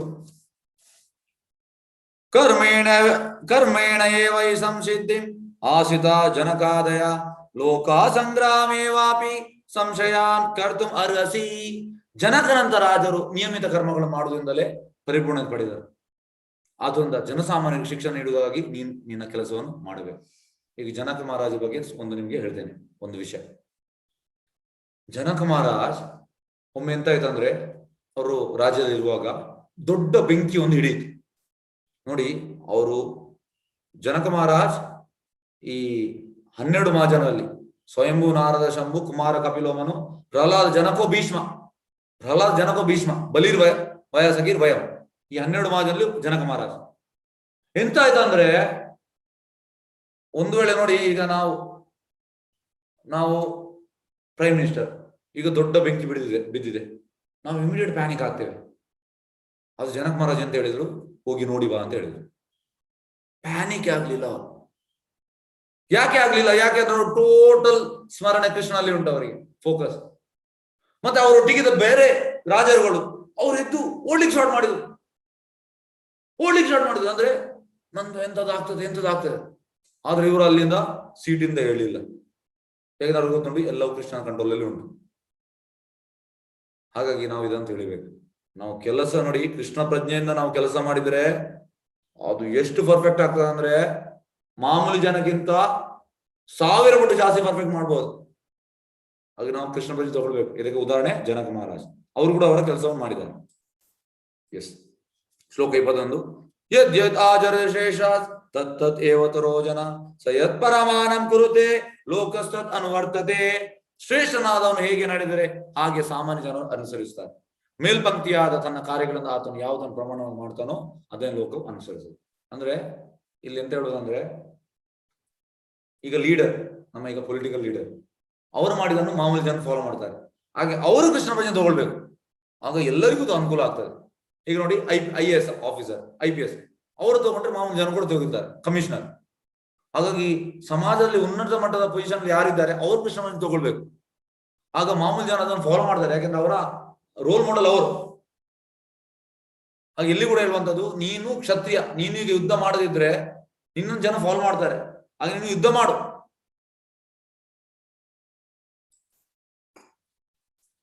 ಶ್ಲೋಕ 22. ನಾಮೇ ಪಾರ್ಥ ಅಸ್ತಿ ಕರ್ತವ್ಯಂ ತ್ರಿಷು ಲೋಕೇಶು ಕಿಂಚನ ನ ಅನ್ವಾಪ್ತಂ ಅವಾಪ್ತವ್ಯಂ ವರ್ತತ ಏವ ಚ ಕರ್ಮಣಿ. ಪಾರ್ಥನೆ, 3 ಲೋಕಗಳಲ್ಲಿಯೂ ನನಗೆ ನಿಯತವಾದ ಯಾವುದೇ ಕಾರ್ಯವಿಲ್ಲ. ನಾನು ಬಯಸುವ ವಸ್ತು ಯಾವುದೂ ಇಲ್ಲ, ನಾನು ಪಡೆಯಬೇಕಾದ ಏನೂ ಇಲ್ಲ, ಆದರೂ ನಾನು ನಿಯತ ಕರ್ತವ್ಯಗಳನ್ನು ನಿರತನಾಗಿದ್ದೇನೆ. ಆಕ್ಚುಲಿ ಕೃಷ್ಣನಿಗೆ ಇದು ಯಾವ್ದು ಮಾಡ್ಬೇಕಂತಿಲ್ಲ, ಆದ್ರೂ ಕೂಡ ಮಾಡ್ತಾ ಇದ್ದಾನೆ. ಯಾಕೆ? ಅವ ಎಕ್ಸಾಂಪಲ್ ಆಗಿ ತೋರಿಸ್ತಾ ಇದ್ದಾನೆ. ಹಾಗಾಗಿ ನಾವು ಕೂಡ ಮಾಡ್ಬೇಕು. ಶ್ಲೋಕ 23. ಯದೀಯಂ ನ ವರ್ತೇಯಂ ಜಾತು ಕರ್ಮಣಿ ಅತೀಂದ್ರಿತ ಮಮ ವರ್ತಮಾನ ವರ್ತಂತೆ ಮನುಷ್ಯ ಪಾರ್ಥ ಸರ್ವಶಃ. ಪಾರ್ಥ, ನಾನು ಯಾವಾಗಲೇ ಆಗಲಿ ನಿಯಮಿತ ಕರ್ಮಗಳಲ್ಲಿ ನಿರತನಾಗದೆ ಹೋದರೆ ಎಲ್ಲ ಮನುಷ್ಯನ ಮಾರ್ಗವನ್ನು ಅನುಸರಿಸೋದು. ಕೃಷ್ಣನ್ ಗೊತ್ತು ನೋಡಿ, ಕೃಷ್ಣ ಅಂತ ಹೇಳುವಂಥದ್ದು, ನಾನು ಒಂದು ವೇಳೆ ಇದನ್ನು ಮಾಡದಿದ್ರೆ ಆಕ್ಚುಲಿ ಅವನಿಗೆ ಗುರುಕುಲಕ್ಕೆ ಹೋಗ್ಬೇಕಂತ ಅಗತ್ಯ ಇರಲಿಲ್ಲ, ಸಂದೀಪನ ಮುನಿ ಹತ್ರ. ಆದ್ರೆ ಹೋಗಿದ್ದಾನೆ. ಯಾಕೆ? ಬೆಳಿಗ್ಗೆ ಬೇಗ ಎದ್ದು, ಮತ್ತೆ ಬೆಳಿಗ್ಗೆ ಬೇಗ ಎದ್ದು ಮಂಗಳಾರತಿ ಎಲ್ಲ ಮಾಡ್ಬೇಕಂತ ಇಲ್ಲ, ಯಾಕಂದ್ರೆ ಅವನೇ ದೇವತಂಬ ವಂಶ ಎಲ್ಲ ಮಾಡ್ತಿದ್ದ. ಯಾಕೆಂದ್ರೆ ಅವನಿಗೆ ಗೊತ್ತುಂಟು ನೋಡಿ, ನಾನು ಯಾವಾಗ್ಲೇ ಆಗಲಿ ನಿಯಮಿತ ಕರ್ಮಕ್ಕೆ ನಿರತನಾಗದೆ ಹೋದರೆ ಎಲ್ಲ ಮನುಷ್ಯನ ಮಾರ್ಗವನ್ನು ಅನುಸರಿಸೋರು. ಅದಕ್ಕೆ ನಾನು ಮಾಡ್ತಾ ಇದ್ದೇನೆ. ಯಾವಾಗ ಕೃಷ್ಣ ಮಾಡ್ತಿದ್ದ ನಾವು ಕೂಡ ಮಾಡ್ಬೇಕು. ಸಿಂಪಲ್. ಶ್ಲೋಕ 24. ಉತ್ಸಿದ್ಯೇರಿಮೇ ಲೋಕಾನ ಕೂರ್ಯಾಂ ಕರ್ಮ ಚೇದಹಂ ಶಂಕರಸ್ಯ ಜಾಗರ್ತಾಸ್ಯಾಂ ಉಪಾನ್ಯಾಂ ಇಮಾ ಪ್ರಜಾ. ನಾನು ನಿಯಮಿತ ಕರ್ತವ್ಯ ಮಾಡದಿದ್ದರೆ ಈ ಲೋಕಗಳೆಲ್ಲ ನಾಶವಾಗುವುದು, ನಾನೇ ವರ್ಣಶಂಕರಕ್ಕೆ ಕಾರಣವಾಗ್ತೇನೆ. ಆದ್ರಿಂದ ನಾನೇ ಎಲ್ಲ ಜೀವಿಗಳ ಶಾಂತಿಯನ್ನು ನಾಶ ಮಾಡ್ತೇನೆ. ನೋಡಿ, ಈ ಕೃಷ್ಣ ಮಾಡದಿದ್ರೆ ಎಲ್ಲರೂ ವರ್ಣಶಂಕರ ಅಂತ. ವರ್ಣಶಂಕರ ಅಂದ್ರೆ, ಈಗ ತಂದೆ ಇಲ್ಲದ, ಸಪೋಸ್ ಈಗ ಗಂಡ ಇಲ್ಲದ ಹೆಂಡತಿ, ಅವಳು ಎಂತ ಆಗ್ತದೆ, ಅವಳಿಗೆ ಯಾರಾದ್ರು ಆಸರೆ ಬೇಕು. ಆಗ ಯಾರಾದ್ರು ಬಂದು ಆಸರೆ ಕೊಡ್ತಾರೆ, ಅವ ಮಗು ಹುಟ್ಟಿಸ್ತಾನೆ. ಆಗ ಎಂತ ಆಗ್ತದೆ, ಅಂತ ಮಕ್ಕಳು ವರ್ಣಶಂಕರ ಆಗುವಂಥದ್ದು. ಅವ್ರು ಟೋಟಲ್ ಅಂದ್ರೆ ಈ ಸಮಾಜಕ್ಕೆ ಬೇಡದ ಮಕ್ಕಳಾಗ್ತಾರೆ. ಹಾಗಾಗಿ ಕೃಷ್ಣ ಹೇಳ್ತಾನೆ, ವರ್ಣಶಂಕರ ನಾನೇ ಕಾರಣ, ನಾನೀಗ ಕರ್ತವ್ಯ ಮಾಡಿದ್ರೆ ನಾನೇ ಕಾರಣ ಆಗ್ತಾನೆ. ಹಾಗಾಗಿ ಇದರಿಂದ ಎಲ್ಲಾ ಶಾಂತಿ ಹೋಗ್ತದೆ. ಹಾಗೆ ನಾನು ಮಾಡ್ತೇನೆ. ಕೃಷ್ಣ ಮಾಡುವ ನಾವು ಕೂಡ ಮಾಡ್ಬೇಕು ನಮ್ಮ ಕರ್ತವ್ಯ, ನಿಯಮಿತ ಕರ್ತವ್ಯ. 25. ಶಕ್ತಕರ್ಮಾಣಿ ಅವಿದ್ವಾಂಸೋ ಯಥಾ ಗೌರ್ವಂತಿ ಭಾರತ ಕೂರ್ಯಾದ್ ವಿದ್ವಾಂಸಕ್ತ ಚಿಕೇಶ ಲೋಕ ಸಂಗ್ರಹ. ಅಜ್ಞಾನಿಗಳಾದವರು ಹೇಗೆ ಫಲಾಸಕ್ತರಾಗಿ ಕರ್ಮವನ್ನು ಮಾಡುತ್ತಾರೆಯೋ ಹಾಗೆ ವಿದ್ವಾಂಸರು ಆಸಕ್ತಿ ಇಲ್ಲದ ಜನಸಾಮಾನ್ಯ ಯೋಗ ಮಾರ್ಗದಲ್ಲಿ ಕರೆದೊಯ್ಯಲು ಕರ್ಮವನ್ನು ಮಾಡಬೇಕು. ಅಜ್ಞಾನಿಗಳು ಎಂತ ಮಾಡ್ತಾರೆ, ಅವರು ಫಲಕ್ಕೆ ಅಂಟಿಕೊಂಡು ಕರ್ಮ ಮಾಡ್ತಾರೆ. ವಿದ್ವಾಂಸರು ಆಸಕ್ತಿ ಇಲ್ಲದ ಜನಸಾಮಾನ್ಯ ಯೋಗ ಮಾರ್ಗ ಕರೆದೊಯ್ಯಲು ಕರ್ಮವನ್ನು ಮಾಡಬೇಕು. ಇದು ವಿದ್ವಾಂಸರಿಗೆ ಇರುವ ಕೆಲಸ. ಅವರು ಆಸಕ್ತಿ ಇಡಬಾರ್ದು. ಆಸಕ್ತಿ ಇಲ್ಲದೆ ಇನ್ನೊಂದು ಜನರಿಗೆ ಉಪಯೋಗ ಆಗ್ಲಿಕ್ಕೆ ಅವರ ಕರ್ಮವನ್ನು ಮಾಡಬೇಕು.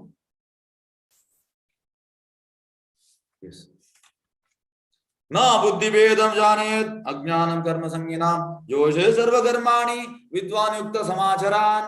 ನಿಯತ ಕರ್ತವ್ಯಗಳ ಕರ್ಮಫಲಕ್ಕೆ ಅಂಟಿಕೊಂಡಿರುವವರು ಕೆಲಸವನ್ನು ನಿಲ್ಲಿಸಿಬಿಟ್ಟರೆ ಅವರ ಬುದ್ಧಿ ಕಲಕುತ್ತದೆ ನೋಡಿ. ಹಾಗಾಗಿ ನಮ್ಮ ಕರ್ಮಫಲ ನಾವು ಬಿಡಬಾರ್ದು. ಕೆಲವರು ಅಂಟಿಕೊಂಡವರು ನೋಡಿ, ನಿಯತ ಕರ್ಮ ಅಂಟಿಕೊಂಡವರು, ಅವರವರ ಕೆಲಸ ಬಿಡಬಾರ್ದು, ಅವರ ಬುದ್ಧಿ ಹೋಗ್ತದೆ. ಹಾಗಾಗಿ ಇದಕ್ಕೆ ಹೇಳೋದು ಕರ್ಮಕಾಂಡ. ಅವು ಕರ್ಮಕಾಂಡ ಮಾಡ್ಬೇಕು. ಆದ್ರೂ ವಿದ್ವಾಂಸರು ಅವರ ಕೆಲಸವನ್ನು ನಿಲ್ಲಿಸಿ ಬಿಡಬಾರ್ದು. ವಿದ್ವಾಂಸರಿಂದ ನೀವು ಕರ್ಮಕಾಂಡದಿಂದ ಬಿಡ್ಬೇಕಂತಲ್ಲ, ಕರ್ಮಕಾಂಡದಿಂದ ಸಕಾಮ ಕರ್ಮಯೋಗ, ಸಕಾಮ ಕರ್ಮಯೋಗದ ನಿಷ್ಕಾಮ ಕರ್ಮ, ಈ ರೀತಿ ಬರುವಂತದ್ದು. ಹಾಗಾಗಿ ಅವನನ್ನು ಒಮ್ಮೆಲೆ ನೀನು ಕೆಲಸ ಕರ್ಮಕಾಂಡ ಬಿಡು ಅಂತ ಹೇಳಿದ್ರೆ ಟೋಟಲ್ ಅವನ ಬುದ್ಧಿ ಇದಾಗ್ತದೆ. ಹಾಗಾಗಿ ವಿದ್ವಾಂಸರು ಹಾಗೆ ಹೇಳ್ಬಾರ್ದು. ಭಕ್ತಿ ಭಾವದ ಕೆಲಸ ಮಾಡಿ ಆತನ ಅಜ್ಞಾನಿಗಳನ್ನು ಕೃಷ್ಣ ಪ್ರಜ್ಞೆಯ ಕ್ರಮವಾದ ಬೆಳವಣಿಗೆ ಎಲ್ಲ ಬಗೆಯ ಚಟುವಟಿಕೆ ತೊಡಗಬೇಕು. ಅಂದ್ರೆ ಗ್ರಾಜುವಲಿ ಹಂತವಾಗಿ ಅವನನ್ನು ಮೇಲೆ ಸ್ಟೇಜ್ಗೆ ಕೊಂಡು ಹೋಗ್ಬೇಕು.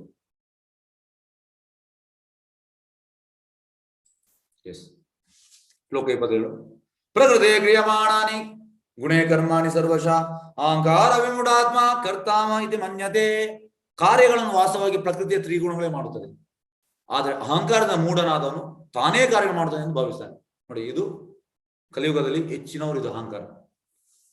ಈಗ ಹೇಗಂದ್ರೆ ನಾನೊಂದು 10-12 ವರ್ಷದಿಂದ ಒಂದು ಮನೆಗೆ ಹೋದ ಗೃಹ ಪ್ರವೇಶಕ್ಕೆ, 2 ಕೋಟಿದ ಮನೆ. ನಾನು ಕೇಳಿದೆ, ಸರ್ ಇದು ಜಾಗಿ ಯಾರು ತಗೊಂಡು? ಇದು ನಾನು ಪರ್ಚೇಸ್ ಮಾಡಿದ್ದು. ಇದು ಮನೆ ಯಾರು ಕಟ್ಟಿದ್ದು? 2 ಕೋಟಿ. ಇದು ನಾನು ಕಷ್ಟಪಟ್ಟು ಕಟ್ಟಿದ್ದು. ಅಂದ್ರೆ ಅಹಂಕಾರ, ಎಲ್ಲವೂ ನಾವು ಮಾಡುವಂತ. ನೋಡಿ, ನಮ್ಗೆ ನಮ್ಮ ಪ್ರಿವಿಯಸ್ ಲೈಫ್ ಇದು ಪುಣ್ಯಕ್ಕೆ ನಮ್ಗೆ ಈ ಲೈಫ್ ಸ್ವಲ್ಪ ಸಿಕ್ಕಿದೆ, ಅದನ್ನ ಸ್ವಲ್ಪ ಹಣ ಆಗ್ತಾ ಉಂಟು. ಹಾಗಾಗಿ ನಾವು ಎಂತ ಹೇಳೋದು, ನಾನು ಮಾಡಿದೆ ಇಲ್ಲ. ವಾಸ್ತವಾಗಿ ಕಾರ್ಯಗಳನ್ನು ವಾಸ್ತವಾಗಿ ಪ್ರಕೃತಿಯ ತ್ರಿಗುಣ ಮಾಡ್ತಾಳೆ. ತ್ರಿಗುಣಗಳು ಅಂದ್ರೆ ಸತ್ವ ರಜಸ್ತಮ, ಇದು ಮಾಡ್ತಾ ಉಂಟು ತ್ರಿಗುಣಗಳು. ನಾವು ತ್ರಿಗುಣಗಳಲ್ಲಿ ಟ್ರ್ಯಾಪ್ ಆಗಿದ್ದೇವೆ. ಈ 3 ಗುಣ ನಮ್ಮನ್ನು ಕುಡಿಸ್ತಾ ಉಂಟು. ಒಮ್ಮೆ ಬೆಳಿಗ್ಗೆ ನಾವು ಸತ್ವಗುಣ, ಮಧ್ಯಾಹ್ನ ರಜಗುಣ, ರಾತ್ರಿ ತಮಗುಣ, ಈ ರೀತಿ ನಾವು ಬರ್ತೇವೆ. ಆದರೆ ಅಹಂಕಾರದ ಮೂಢನಾದವನು ನಾನೇ ಮಾಡ್ತೇನೆ, ಈ ಗುಣಗಳನ್ನು ಮಾಡಿಸುವಂತದ್ದು. ಆದ್ರೆ ಯಾರು ಕೃಷ್ಣ ಪ್ರಜ್ಞೆ ಬರ್ತಾನೆ ಮತ್ತೆ ಈ ಗುಣಗಳಿಂದ ಬಿಡುಗಡೆ ಆಗ್ತಾನೆ, ಅವ ಮತ್ತೆ ಗುಣಗಳು ಏನವನನ್ನು ಮಾಡ್ಲಿಕ್ಕೆ ಆಗುವುದಿಲ್ಲ. ಶ್ಲೋಕ 28. ತತ್ವವಿತ್ತು ಮಹಾಭಾವೋ ಗುಣಕರ್ಮ ವಿಭಾಗಯೋ ಗುಣಗುಣೇಶು ವರ್ತಂತ ಇತಿ ಮತ್ವ ಸಹ ಸಜ್ಜತೆ. ಮಹಾಭಾವವಾದ ಅರ್ಜುನ, ಪರಮ ಸತ್ಯವನ್ನು ತಿಳಿದವನು ಇಂದ್ರಿಯಗಳಲ್ಲಿ ಮತ್ತು ಇಂದ್ರಿಯ ತೃಪ್ತಿಯಲ್ಲಿ ತೊಡಗುವುದಿಲ್ಲ. ಅವನಿಗೆ ಭಕ್ತಿ ಸೇವೆ ಮತ್ತು ಫಲಾದಾಸೆ ಇರುವ ಕರ್ಮ, ಇವುಗಳಲ್ಲಿ ವ್ಯತ್ಯಾಸವು ತಿಳಿದಿರುತ್ತದೆ. ನೋಡಿ, ಪರಮ ಸತ್ಯ ಅಂದ್ರೆ ಕೃಷ್ಣನು ಯಾರು ತಿಳಿದಿದ್ದಾನೆ ಅವ ಮತ್ತೆ ಇಂದ್ರಿಯ ತೃಪ್ತಿಯಲ್ಲಿ ತೊಡಗುವುದಿಲ್ಲ. ಅವನಿಗೆ ಇದು ಏನೂ ಅಲ್ಲ ಅಂದ್ರೆ ಅವನಿಗೆ ವ್ಯಾಕ್ ಆಗ್ತದೆ, ಗಲೀಜೆ ಆಗ್ತದೆ. ಅವನಿಗೆ ಭಕ್ತಿ ಸೇವೆ ಮತ್ತು ಫಲದಾಸೆ ಇರುವ ಕರ್ಮ, ಇವುಗಳಲ್ಲಿ ವ್ಯತ್ಯಾಸವು ತಿಳಿದಿರುತ್ತದೆ. ಅವನಿಗೆ ಗೊತ್ತುಂಟು ಫಲದಾಸೆಯಲ್ಲಿ ಅಂತ ಭಕ್ತಿ ಸೇವೆಯಲ್ಲಿ ಅಂತ ಗೊತ್ತುಂಟು. ಭಕ್ತಿ ಸೇವೆಯಲ್ಲಿ ಯಾವುದೇ ಒಂದು ಅಪೇಕ್ಷೆ ಇಲ್ಲ. ಈ ನಾವು ಹೊರಗೆ ಮಾಡುವಂಥದ್ದು ಫಲದ, ಅದರಲ್ಲಿ ನಮ್ಗೆ ಅಪೇಕ್ಷೆ ಉಂಟು. ಅವನಿಗೆ ಗೊತ್ತುಂಟು ಅಲ್ಲ. ಶ್ಲೋಕ 29. ಪ್ರಕೃತಿ ಗುಣ ಸಮ್ಮೂಢ ಸಜ್ಜತೆ ಗುಣ ಕರ್ಮಶು ತಾನ್ ಅಕೃಷ್ಣ ವಿಧೋ ಮಂದಾನ್ ಕೃಷ್ಣ ವಿನ್ ವಿಚಾಲೇತ್. ಪ್ರಕೃತಿಯ ಗುಣಗಳಿಂದ ಮೂಢರಾದ ಅಜ್ಞಾನಿಗಳು ಸಂಪೂರ್ಣವಾಗಿ ಐಕ್ಯ ಚಟುವಟಿಕೆಗಳಲ್ಲಿ ತನ್ಮಯರಾಗುತ್ತಾರೆ. ನೋಡಿ, ಮೂಢರಿಂದ ಈ ಗುಣಗಳಲ್ಲಿ ಇದ್ದಾರೆ, ಅವರು ಅಜ್ಞಾನಿಗಳು, ಸಂಪೂರ್ಣವಾಗಿ ಒಳಗೆ ಹೋಗಿದ್ದಾರೆ, ಡೀಪ್ ಹೋಗಿದ್ದಾರೆ. ಕೆಲಸ ಮಾಡುವವರ ಅಜ್ಞಾನದಿಂದ ಈ ಕರ್ತವ್ಯಗಳು ಕೆಳಮಟ್ಟದವ ಆದರೂ ವಿವೇಕಗಳು ಅವರನ್ನು ವಿಚಲಿತಗೊಳಿಸಲು ಪ್ರಯತ್ನಿಸಬಾರದು. ಹಾಗೆ ಎಂತ ಹೇಳಿದ್ದಾರೆ. ಹಾಗಾಗಿ ಯಾರು ಈ ಎಂತ ಹೇಳುವಂತ ವಿದ್ವಾಂಸ ಎಂತ ಮಾಡ್ಬೇಕು? ವಿದ್ವಾಂಸ ಅವರಿಗೆ ಕೆಲಸ ಮಾಡುವವರ ಅಜ್ಞಾನದಿಂದ ಈ ಕರ್ತವ್ಯಗಳು ಕೆಳಮಟ್ಟದವರಾದರೂ ಕೆಳಮಟ್ಟದವರ ವಿವೇಕಗಳು ಅವರನ್ನು ವಿಚಲಗೊಳಿಸಲು ಪ್ರಯತ್ನಿಸಬಾರದು. ವಿವೇಕಿಗಳು ಅದನ್ನು ಅವ್ರು ಮಾಡ್ತಾ ಇರ್ಲಿ ಹಾಗೆ, ಯಾಕೆಂದ್ರೆ ಅವರು ಅಜ್ಞಾನದಲ್ಲಿ ಇದ್ದಾರೆ. ಶ್ಲೋಕ 30. ಮಯಿ ಸರ್ವಾಣಿ ಕರ್ಮಾಣಿ ಸನ್ಯಸ್ಯಾಧ್ಯಾತ್ಮ ಚೇತಸ ನಿರಾಸೀರ್ ನಿರ್ಮಮ ಭೂತ್ವ ಯುದ್ಧ ಸ್ವವಿಗತ ಅಜ್ವರ. ಅದನ್ನು ಅರ್ಜುನ, ನೀನು ಎಲ್ಲಾ ಕರ್ಮಗಳನ್ನು ನನಗೆ ಅರ್ಪಿಸಿ ನನ್ನನ್ನು ಸಂಪೂರ್ಣವಾಗಿ ಅರಿತುಕೊಂಡು ಫಲಾಪೇಕ್ಷೆ ಇಲ್ಲದೆ ಒಡೆತನದ ಭಾವವಿಲ್ಲದೆ ಜಡತ್ವವಿಲ್ಲದೆ ಯುದ್ಧ ಮಾಡು. ಕೃಷ್ಣ ಎಂತ ಹೇಳಿದ್ದಾನೆ? ಎಲ್ಲವನ್ನು ಕೃಷ್ಣನಿಗೆ ಅರ್ಪಣೆ ಮಾಡ್ಬೇಕಂತ. ಕೃಷ್ಣನ ಸಂಪೂರ್ಣವನ್ನು ಅರಿಬೇಕು. ಫಲಾಪೇಕ್ಷೆ ಇಲ್ಲದೆ ನಾವು ಕೆಲಸ ಅಂದ್ರೆ ಎಲ್ಲವೂ ಕೃಷ್ಣನನ್ನು ಅರ್ಪಣೆ ಮಾಡ್ಬೇಕು. ಮತ್ತೆ ಒಡೆತನ ಭಾವ, ನಾನು ಎಂಜಾಯರ್ ಕೃಷ್ಣ, ಈ ರೀತಿ ನೀನು ಯುದ್ಧ ಮಾಡು ಅಂತ ಹೇಳ್ತಾನೆ. ಶ್ಲೋಕ 31. ಯೇ ಮೇ ಮತಂ ಇದಂ ನಿತ್ಯಂ ಅನುದಿಷ್ಟಂತಿ ಮಾನವ ಶ್ರದ್ಧವಾಂತೋ ಅನುಸೂಯಂತೋ ಮುಚ್ಯತೆ ತೇ ಅಪಿ ಕರ್ಮಭಿ, ನನ್ನ ಅಪ್ಪಣೆಗೆ ಅನುಸಾರವಾಗಿ ತಮ್ಮ ಕರ್ತವ್ಯಗಳನ್ನು ನಿರ್ವಹಿಸಿ ಈ ಬೋಧನೆಯನ್ನು ಅಸೂಯೆ ಇಲ್ಲದೆ ಶ್ರದ್ಧೆಯಿಂದ ಅನುಸರಿಸುವವರು ಕರ್ಮಫಲದ ಬಂಧನದಿಂದ ಮುಕ್ತರಾಗ್ತಾರೆ. ನೋಡಿ, ಕೃಷ್ಣನ ಅಪ್ಪಣೆ ಅನುಸಾರವಾಗಿ ಕೃಷ್ಣ ಭಗವದ್ ಎಂತ ಹೇಳ್ತಿದ್ದಾನೆ ಹಾಗೆ ನಾವು ಮಾಡ್ಬೇಕು.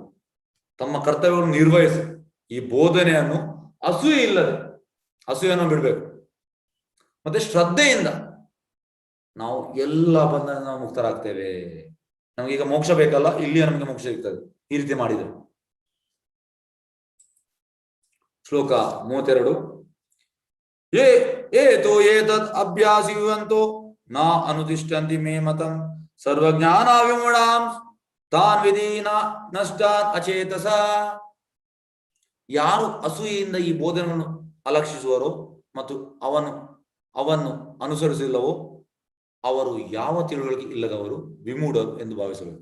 ನೋಡಿ, ಯಾರು ಅಸೂಯೆಯಿಂದ ಈ ಬೋಧನೆಯನ್ನು ಅಲಕ್ಷ್ಯ ಮಾಡ್ತಾರೆ, ಕೃಷ್ಣನ ಬೋಧನೆಯನ್ನು, ಅವರಿಂದ ವಿಮೂಢರು, ತಿಳುವಳಿಕೆ ಇಲ್ಲದವರು. ಪರಿಪೂರ್ಣವಾಗಿ ಅವರು ಪಡುವ ಶ್ರಮವೆಲ್ಲ ನಾಶವಾಗ, ಅವರಿಗೆ ಪರ್ಫೆಕ್ಷನ್ ಸಿಗುವುದಿಲ್ಲ. ಎಲ್ಲ ಎಷ್ಟು ಪ್ರಯತ್ನ ಮಾಡಿದ್ರು ಕೂಡ ಅದು ವೇಸ್ಟ್. ಎಸ್, ನೆಕ್ಸ್ಟ್ 5 ನಿಮಿಷ ಆಗ್ತದೆ. ಓಕೆ, 5 ನಿಮಿಷ ಮಾಡ್ತೇನೆ, ಕಂಪ್ಲೀಟ್ ಮಾಡುವ. ಹೇಗೆ ಕಂಪ್ಲೀಟ್ ಮಾಡ್ಲಿಕ್ಕೆ ಹೇಳಿದ್ದಾರೆ ಇವತ್ತು. ಶ್ಲೋಕ 33. ಸದೃಶಂ ಶೇಷತೆ ಸ್ವಶಾಯ ಪ್ರಕೃತಿ ಜ್ಞಾನವನ್ ಅಪಿ ಪ್ರಕೃತಿಂ ಯಾಂತಿ ಭೂತಾನಿ ನಿಗ್ರಹ ಕಿಂ ಕರಿಷ್ಯತಿ. ಪ್ರತಿಯೊಬ್ಬನು ತಾನು ತ್ರಿಗುಣದಿಂದ ಪಡೆದ ಸ್ವಭಾವಕ್ಕೆ ಅನುಗುಣವಾಗಿ ನಡೆಯುತ್ತಾನೆ. ಎಲ್ಲರೂ ಈ 3 ಗುಣದಲ್ಲಿ ಇದ್ದಾರೆ. ಆದ್ರೆ ಯಾರು ಕೃಷ್ಣ ಪ್ರಜ್ಞೆಯಲ್ಲಿ ಸೀರಿಯಸ್ ಆಗ್ತಾನೆ ಆ 3 ಗುಣದಿಂದ ಹೊರಗೆ ಬರ್ತಾನೆ. ಮತ್ತೆ ಅವ ಶುದ್ಧ ಸತ್ವದಲ್ಲಿ ಇರ್ತಾನೆ. ಸತ್ವಗುಣದಿಂದ ಹೊರಗೆ ಬಂದು ಶುದ್ಧ ಸತ್ವ ಕೃಷ್ಣನ ಕಂಟ್ರೋಲ್ ಇರ್ತಾನೆ. ನೋಡಿ, ಈ 3 ಗುಣ ಅಂದ್ರೆ ಮಹಾಮಾಯೆ ದೇವಿ, ಈ ಶುದ್ಧ ಸತ್ವ ಅಂದ್ರೆ ಯೋಗಮಾಯೆ ರಾಧಾರಾಣಿ. ಹಾಗಾಗಿ ನಾವು ಯಾವಾಗ ಕೃಷ್ಣ ಪ್ರಜ್ಞೆ ತಗೊಳ್ತೇವೆ ಈ 3 ಗುಣದಿಂದ ನಾವು ಈಚೆ ಬರ್ತೇವೆ. ಅಂದ್ರೆ ಕರ್ಟೆನ್, ಈಗ 7 ಕೂಡ ಹೇಳುವಂತ ಯಾರು, ಕುಂತಿ, ಮಾಯಾ ಜಮನಿಕಾ ಚನ್ನಂ, ಅಂದ್ರೆ ಅಲ್ಲಿ ಕರ್ಟೆನ್ ಉಂಟು. ಈಗ ಇವರಿಗೆ ನೆಕ್ಸ್ಟ್ ಕರ್ಟೆನ್ ಕಾಣ್ತಾ ಇಲ್ಲ. ಯಾರೆಲ್ಲ ಈ 3 ಗುಣದಲ್ಲಿ ಇದ್ದಾರೆ ಅವರಿಗೆ ಯೋಗಮಾಯ ಕರ್ಟನ್ ಕಾಣ್ತಾ ಇಲ್ಲ. ಯೋಗಮಾಯ ಕರ್ಟನ್ ನಿಮ್ಗೆ ಕಾಣ್ಬೇಕಿದ್ರೆ ನೀವು ಕೃಷ್ಣ ಪ್ರಜ್ಞೆ ತಗೊಳ್ಬೇಕು, ಮತ್ತೆ ನಿಮಗೆ ಅದು ಕಾಣ್ತದೆ. ಈಗ ಕಾಣುದಿಲ್ಲ ಅವರಿಗೆಲ್ಲ, ಈಗ ಮಹಾಮಾಯದ ಕರ್ಟನ್ ಕಾಣುವಂಥದ್ದು ಅಷ್ಟೇ. ಪ್ರತಿಯೊಬ್ಬನು ತಾನು ತ್ರಿಗುಣದ ಪಡೆದ ಸ್ವಭಾವಕ್ಕೆ ಅನುಗುಣವಾಗಿ ನಡೆಯುತ್ತಾನೆ. ಆದ್ರಿಂದ ತಿಳುವಳಿಕೆ ಉಳ್ಳವನು ಕೂಡ ತನ್ನ ಸ್ವಭಾವಕ್ಕೆ ಅನುಗುಣವಾಗಿ ಕಾರ್ಯನಿರ್ವಹಿಸುತ್ತಾನೆ. ನಿಗ್ರಹದಿಂದ ಫಲವೇನು? ಶ್ಲೋಕ 34.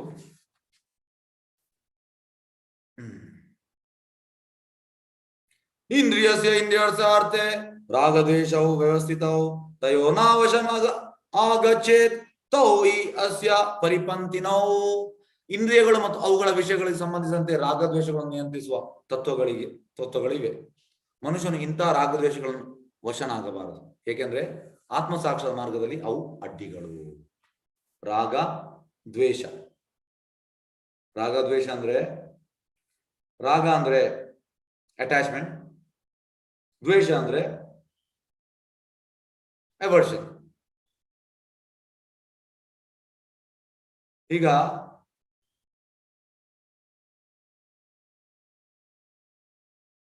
ಅಟ್ಯಾಚ್ಮೆಂಟ್ ಎಂತ ಆಗ್ತದೆ, ನಮ್ಗೆ ಆ ವಸ್ತು ಮೇಲೆ ಇದಾಗ್ತದೆ. ಈ ದ್ವೇಷ ಅಂದ್ರೆ ಅಂತ, ನಮ್ಗೆ ಆ ವಸ್ತು ಸಿಗದಿದ್ರೆ ನಮ್ಗೆ ಇದಾಗ್ತದೆ. ಹಾಗಾಗಿ ಈ ರಾಗದ್ವೇಷ ನಾವು ದೂರ ಆಗ್ಬೇಕು. ರಾಗದ್ವೇಷ ಇಂದ್ರಿಯಗಳು ಮತ್ತು ಅವುಗಳ ವಿಷಯಗಳಿಗೆ ಸಂಬಂಧಿಸಿದ ರಾಗದ್ವೇಷ ನಿಯಂತ್ರಿಸುವ ತತ್ವಗಳಿವೆ. ರಾಗದ್ವೇಷವನ್ನು ನಿಯಂತ್ರಣ ಮಾಡಬೇಕಿದ್ರೆ ಕೃಷ್ಣ ಪ್ರಜ್ಞೆ ತಗೊಳ್ಬೇಕು. ಮನುಷ್ಯನು ಇಂತಹ ರಾಗದ್ವೇಷಗಳ ವಶನಾಗಬಾರದು. ರಾಗದ್ವೇಷ ತುಂಬಾ ಡೇಂಜರಸ್. ಅಟ್ಯಾಚ್ಮೆಂಟ್ ಮತ್ತೆ ಈ ದ್ವೇಷ, ರಾಗ ಮತ್ತೆ ದ್ವೇಷ. ಏಕೆಂದ್ರೆ ಆತ್ಮಸಾರ ಮಾರ್ಗದಲ್ಲಿ ಅವು ಅಡ್ಡಿಗಳು. ನೋಡಿ, ರಾಗದ್ವೇಷ ಆತ್ಮಸಾರಕ್ಕೆ ಅಡ್ಡಿಗಳು. ಶ್ಲೋಕ 35. ಶ್ರೇಯಾನ್ ಸ್ವಧರ್ಮೋ ವಿಗುಣ ಪರಾಧರ್ಮ ಸ್ವನುಸಿದ ಸ್ವಧರ್ಮೇ ನಿಧನಂ ಶ್ರೇಯ ಪರಾಧರ್ಮೋ ಭಯಾವಹ. ತನ್ನ ನಿಯತ ಕರ್ತವ್ಯಗಳನ್ನು ತಪ್ಪಾಗಿ ಆದರೂ ನಿರ್ವಹಿಸುವುದು ಪರಧರ್ಮವನ್ನು ಪರಿಪೂರ್ಣವಾಗಿ ಮಾಡುವುದಕ್ಕಿಂತ ಉತ್ತಮವಾದದ್ದು. ಸ್ವಧರ್ಮದ ನಾಶ ಮತ್ತೊಬ್ಬರ ಧರ್ಮ ಆಚರಿಸುವುದಕ್ಕಿಂತ ಉತ್ತಮ, ಏಕೆಂದ್ರೆ ಪರಧರ್ಮವು ಭಯಂಕರವಾದದ್ದು. ಈಗ ಹೇಗಂದ್ರೆ, ನಿಮ್ದು ಒಂದು ಕ್ವಾಲಿಟಿ ಉಂಟು, ಗುಣ ಉಂಟು. ನಿಮ್ಗೆ ಎಂತ ಕ್ವಾಲಿಟಿ? ನಿಮ್ದು ಗುಣ ಇರುವಂತದ್ದು ಆರಾಮ್ಸೆ ಓದುವಂಥದ್ದು, ಜಪ ಮಾಡುವಂಥದ್ದು. ಇದು ಬ್ರಾಹ್ಮಣಿಕಲ್ ಕ್ವಾಲಿಟಿ. ನಿಮ್ಗೆ ಈಗ ನಾಳೆ ನಿಮ್ಮನ್ನು ಇದಕ್ಕಾಗ್ತಾರೆ, ಮಿಲಿಟರಿಗೆ ಆಗ್ತಾರೆ. ಮಿಲಿಟರಿ ಆಗುವ ನೀವು ಅಲ್ಲಿ ಗನ್ ಹಿಡಿಬೇಕು. ನಿಮ್ಗೆ ಅದು ಆಗುದಿಲ್ಲ. ಗನ್ ಹಿಡುವಾಗ ನೀವು ಶೇಕ್ ಆಗ್ತೀರಿ. ಹಾಗಾಗಿ ಅವನ ಇದೆಂತ ಇಲ್ಲಿ ಅಂತ ಹೇಳುವಂಥದ್ದು ನಿಯತ ಕರ್ತವ್ಯ ತಪ್ಪಾಗಿ ಪರಿಮಾಣ ಮಾಡುವುದರಿಂದ ಉತ್ತಮ. ನಿಯತ ಕರ್ತವ್ಯ ಅಂದ್ರೆ ಎಂತಂದ್ರೆ ಅವನ ಕ್ವಾಲಿಟಿ ಇರುವಂತದ್ದು ಬ್ರಾಹ್ಮಣಿಗಳ ಕ್ವಾಲಿಟಿ, ಅವನಿಗೆ ಕ್ಷತ್ರಿಯ ಆದ್ರೆ ಎಂತ ಆಗ್ತದೆ, ಆಗುದಿಲ್ಲ. ಹಾಗೆ ಇಲ್ಲಿ ಇವಾಗ ಕ್ಷತ್ರಿಯ ಇವಂತ ಹೇಳಿದ್ರೆ ನಾನು ಕಾಡಿಗೆ ಹೋಗ್ತೇನೆ, ಇಲ್ಲ, ನಿಂದು ಈ ಕ್ಷತ್ರಿಯ ಎಂತದಿರ್ಲಿ ಅದನ್ನೇನು ಮಾಡು, ಸ್ವಧರ್ಮ ನಾಶ ಮತ್ತೊಬ್ಬರ ಧರ್ಮವನ್ನು ಆಚರಿಸುವುದು ಉತ್ತಮ. ಹೇಗೆಂದ್ರೆ ಪರಧರ್ಮವು ಭಯಂಕರವಾದದ್ದು. ಶ್ಲೋಕ 36.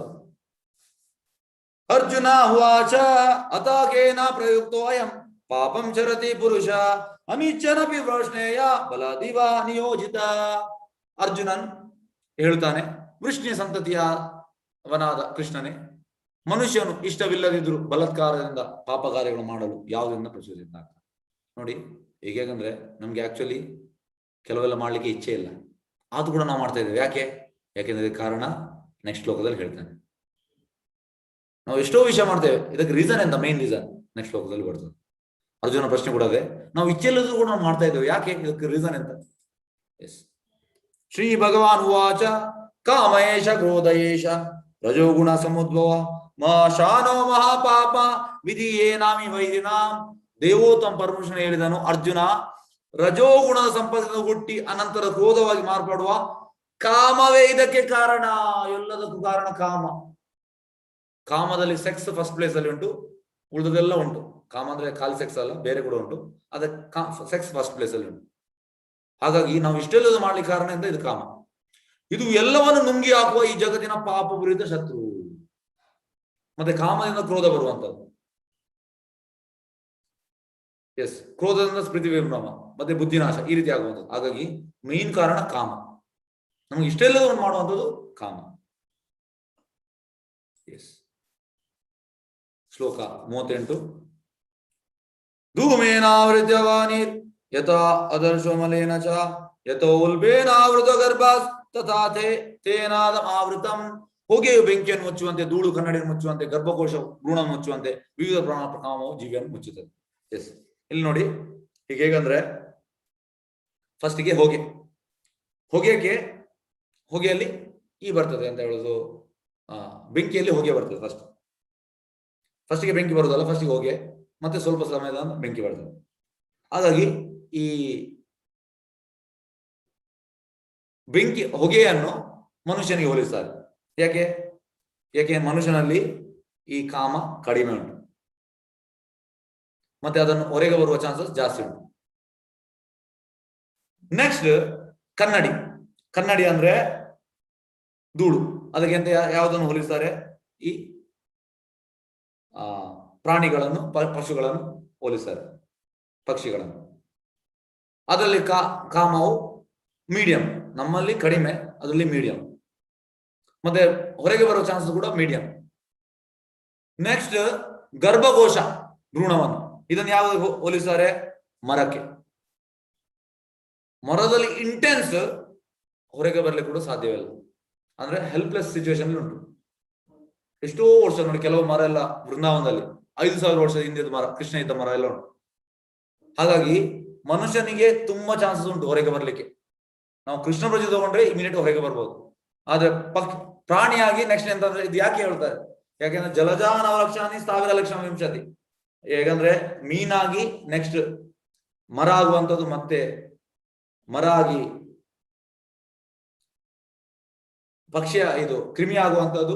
ಕ್ರಿಮಿಯಾಗಿ ಮತ್ತೆ ಪಕ್ಷಿ ಆಗುವಂಥದ್ದು, ಮತ್ತೆ ಪ್ರಾಣಿ ಆಗುವಂಥದ್ದು, ಮತ್ತೆ ಮನುಷ್ಯ ಆಗುವಂಥದ್ದು. ಹಾಗಾಗಿ ಮರ ಎಲ್ಲಿ ಉಂಟು, ಜಲಜ ನವಲಕ್ಷಾನಿ ಸ್ಥಾವರ ಲಕ್ಷ ಸ್ಥಾವರ ಲಕ್ಷ, ಅದು ಸೆಕೆಂಡ್ ಪ್ಲೇಸ್ ಅಲ್ಲಿ ಉಂಟು. ಹಾಗಾಗಿ ಅದಕ್ಕೆ ಜಾಸ್ತಿ ಸಮಯ ಬೇಕು ಇಲ್ಲಿ ಬರ್ಲಿಕ್ಕೆ, ಮನುಷ್ಯ ಬರ್ಲಿಕ್ಕೆ. ಪ್ರಾಣಿಗೆ ನೆಕ್ಸ್ಟ್ ಲೈಫ್ ಅಲ್ಲಿ ಮನುಷ್ಯ ಆಗ್ತಾನೆ. ಆದ್ರೆ ಮನುಷ್ಯ ಅಂತ ಈಸಿಯಾಗಿ ಇಲ್ಲಿಗೆ ಹೋಗ್ಬೋದು, ಕೃಷ್ಣನ ಧಾಮಕ್ಕೆ, ಇಮಿಡಿಯೇಟ್ ಕೃಷ್ಣ ಪ್ರಜ್ಞೆ ಪಡ್ಕೊಂಡು. ಹಾಗಾಗಿ ಮನುಷ್ಯನಿಗೆ ಜಾಸ್ತಿ ಚಾನ್ಸಸ್ ಉಂಟು, ಇದನ್ನು ನಾವು ತಿಳಿಬೇಕು. ಎಸ್, ಶ್ಲೋಕ 39. ಆವೃತಂ ಜ್ಞಾನಮೇತೇನ ಜ್ಞಾನಿನೋ ನಿತ್ಯ ವೈರಿನ ಕಾಮರೂಪೇಣ ಕೌಂತೆಯ ದುಷ್ಪುರೇನ ಅನಲೇನ ಚ. ಹೀಗೆ ಪ್ರಜ್ಞಾನಾದ ಜೀವಿಯ ಶುದ್ಧ ಪ್ರಜ್ಞೆಯನ್ನು ಅವನ ನಿತ್ಯ ವೈರಿಯು ಕಾಮರೂಪದಿಂದ ಆವರಿಸದೆ ಅದಕ್ಕೆ ತೃಪ್ತಿ ಅನ್ನೋದಿಲ್ಲ, ಅದು ಅಗ್ನಿಯಂತೆ ಉರಿಯುತ್ತಿರುತ್ತದೆ. ನೋಡಿ, ಕಾಮಕ್ಕೆ ತೃಪ್ತಿ ಇಲ್ಲ, ಇನ್ನು ಬೇಕು, ಮತ್ತೆ ಬೇಕು, ಮತ್ತೆ ಬೇಕು, ತೃಪ್ತಿ ಇಲ್ಲ ಅದಕ್ಕೆ. ಶ್ಲೋಕ 40. ಇಂದ್ರಿಯಾಣಿ ಮನೋಬುದ್ಧಿ ಅಸ್ಯಾಧಿಷ್ಠಾನಂ ಉಚ್ಯತೆ ವಿಮೋಹಯತೆ ಏಷ ಜ್ಞಾನಮಾವೃತಧೇಯಿನಾಂ. ಈ ಕಾಮಕ್ಕೆ ಇಂದ್ರಿಯಗಳು, ಮನಸ್ಸು ಮತ್ತು ಬುದ್ಧಿ ಆವಾಸ್ಥಾನಗಳು. ನೋಡಿ, ಕಾಮ ಇರುವುದಲ್ಲಿ ಇಂದ್ರಿಯಗಳು, ಮನಸ್ಸು ಮತ್ತು ಬುದ್ಧಿಯಲ್ಲಿ. ಅವುಗಳ ಮೂಲಕ ಕಾಮವು ಜೀವಿಯ ಜ್ಞಾನವನ್ನು ಆವರಿಸಿ ಅವನನ್ನು ದಿಕ್ಕುಗೆಡಿಸ್ತದೆ. ಹಾಗಾಗಿ ನಾವು ಇದು ಮೂರಕ್ಕೆ ಫಸ್ಟ್ಗೆ ಇದಕ್ಕೆ ಕೊಡ್ಬೇಕು. ಯಾವುದಕ್ಕೆ? ಇಂದ್ರಿಯಕ್ಕೆ. ಇಂದ್ರಿಯವನ್ನು ನಾವು ಇದು ಮಾಡಿದ್ರೆ ಉಳಿದೆಲ್ಲ ಕಂಟ್ರೋಲ್ ಆಗ್ತದೆ. ಶ್ಲೋಕ 41. ತಸ್ಮಾತ್ವಂ ಇಂದ್ರಿಯಾಣಿ ಆದೌ ನಿಯಮ್ಯ ಭರತಾಶಭ ಪಾಪ್ಮಾನಾಂ ಪ್ರಜಾಯಿ ಏನಂ ಜ್ಞಾನ ವಿಜ್ಞಾನ ನಾಶನಂ. ಅದೊಂದು ಭರತವಂಶ ಶ್ರೇಷ್ಠನ ಅರ್ಜುನನೇ ಪ್ರಾರಂಭದಲ್ಲಿ ಇಂದ್ರಿಯಗಳನ್ನು ನಿಯಂತ್ರಿಸಿ ಪಾಪದ ಮಹಾಸಂಖ್ಯಾದ ಕಾಮಕ್ಕೆ ಕಡಿವಾಣ ಹಾಕು. ಜ್ಞಾನ ಮತ್ತು ಆತ್ಮಸಾಕ್ಷಿ ನಾಶ ಮಾಡುವ ಈ ಕಾಮವನ್ನು ಧ್ವಂಸ ಮಾಡು. ಹಾಗೆ ಎಂತ ಹೇಳುವಂಥದ್ದು, ಇಲ್ಲಿ ಇಂದ್ರಿಯಗಳನ್ನ ನಿಗ್ರಹಿಸಬೇಕು. ಇಂದ್ರಿಯ ನಿಗ್ರಹಿಸಿದ್ರೆ ನಮ್ದು ಮನಸ್ಸು ಮತ್ತೆ ಬುದ್ಧಿ ಕಂಟ್ರೋಲ್ಗೆ ಬರ್ತದೆ. ಇಂದ್ರಿಯಗಳಿಗೆ ನಾವು ಕೃಷ್ಣನ ಕೊಡ್ಬೇಕು. ಹೇಗಂದ್ರೆ ಕಣ್ಣು ಕೃಷ್ಣನ ನೋಡ್ಬೇಕು, ಕಿವಿ ಕೃಷ್ಣನ ಬಗ್ಗೆ ಕೇಳ್ಬೇಕು, ಬಾಯಿ ಕೃಷ್ಣನ ಪ್ರಸಾದ ತಿನ್ಬೇಕು. ಈ ರೀತಿ. ಶ್ಲೋಕ 42. ಇಂದ್ರಿಯಾಣಿ ಪರಾಣಿ ಆಹುರ್ ಇಂದ್ರಿಯೇಭ್ಯ ಪರಮಂ ಮನಃ ಮನಸ್ಸಸ್ತು ಪರ ಬುದ್ಧೇ ಯೋ ಬುದ್ಧೇ ಪರದ ಸುಹ. ಕ್ರಿಯಾಶಾಲೆಯ ಇಂದ್ರಿಯಗಳು ಜಡವಸ್ತುಗಿಂತ ಶ್ರೇಷ್ಠ, ಮನಸ್ಸು ಇಂದ್ರಿಯಗಳಿಂದ ಶ್ರೇಷ್ಠ, ಬುದ್ಧಿಯು ಮನಸ್ಸಿಗಿಂತ ಇನ್ನು ಬಹು ಶ್ರೇಷ್ಠ ಮತ್ತು ಆತ್ಮನು ಬುದ್ಧಿಗಿಂತ ಬಹು ಶ್ರೇಷ್ಠ. ಎಸ್, ಈಗ ಎಲ್ಲಿ ಎಂತ ಉಂಟು? ಫಸ್ಟಿಗೆ ನಮ್ಮ ಈ ಜಡವಸ್ತು. ಜಡವಸ್ತು ಅಂದ್ರೆ ಈಗ ಈ ಟೇಬಲ್ ಜಡವಸ್ತು, ನಮ್ಮ ಈ ದೇಹ ಕೂಡ ಜಡವಸ್ತು. ನೆಕ್ಸ್ಟ್ ಜಡವಸ್ತುವಿಗಿಂತ ನೆಕ್ಸ್ಟ್ ಯಾವ್ದು ಶ್ರೇಷ್ಠ? ಈ ಇಂದ್ರಿಯಗಳು, ಪಂಚೇಂದ್ರಿಯ, ಕಣ್ಣು, ಮೂಗು, ಕಿವಿ, ಬಾಯಿ ಮತ್ತೆ ಚರ್ಮ. ಇಂದ್ರಿಯಗಳಿಂದ ಯಾರು ಶ್ರೇಷ್ಠ? ಮನಸ್ಸು. ಮನಸ್ಸಿಗಿಂತ ಯಾರು ಶ್ರೇಷ್ಠ? ನೆಕ್ಸ್ಟ್ ಬುದ್ಧಿ. ಬುದ್ಧಿಗಿಂತ ಯಾರು ಶ್ರೇಷ್ಠ? ಆತ್ಮ. ಹಾಗಾಗಿ ನಾವೀಗ ಮೈನ್ ಅಂತಂದ್ರೆ ದೇಹದ ಪ್ಲಾಟ್ಫಾರ್ಮ್ ಇಂದ ಹೊರಗೆ ಬರಬೇಕು ನಾವು, ಮತ್ತೆ ಇಂದ್ರಿಯಗಳಿಗೆ ಕೃಷ್ಣನನ್ನು ಕನೆಕ್ಟ್ ಮಾಡ್ಬೇಕು. ಕೃಷ್ಣನ ಹೆಸರು ಋಷಿಕೇಶ, ಇಂದ್ರಿಯಗಳು ಒಡೆಯ.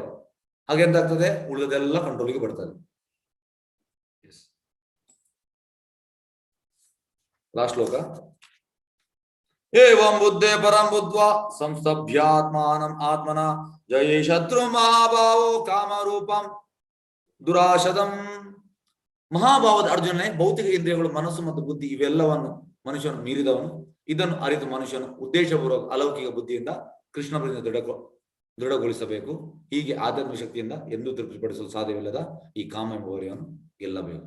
ನೋಡಿ, ಕೃಷ್ಣ ಪ್ರಜ್ಞೆಯಲ್ಲಿ ತೊಡಗಿದ್ರೆ ಈ ಕಾಮದಿಂದ ನಮಗೆ ಬಿಡುಗಡೆ ಸಿಗ್ತದೆ. ಎಸ್, ಕೃಷ್ಣ ಚೈತನ್ಯ.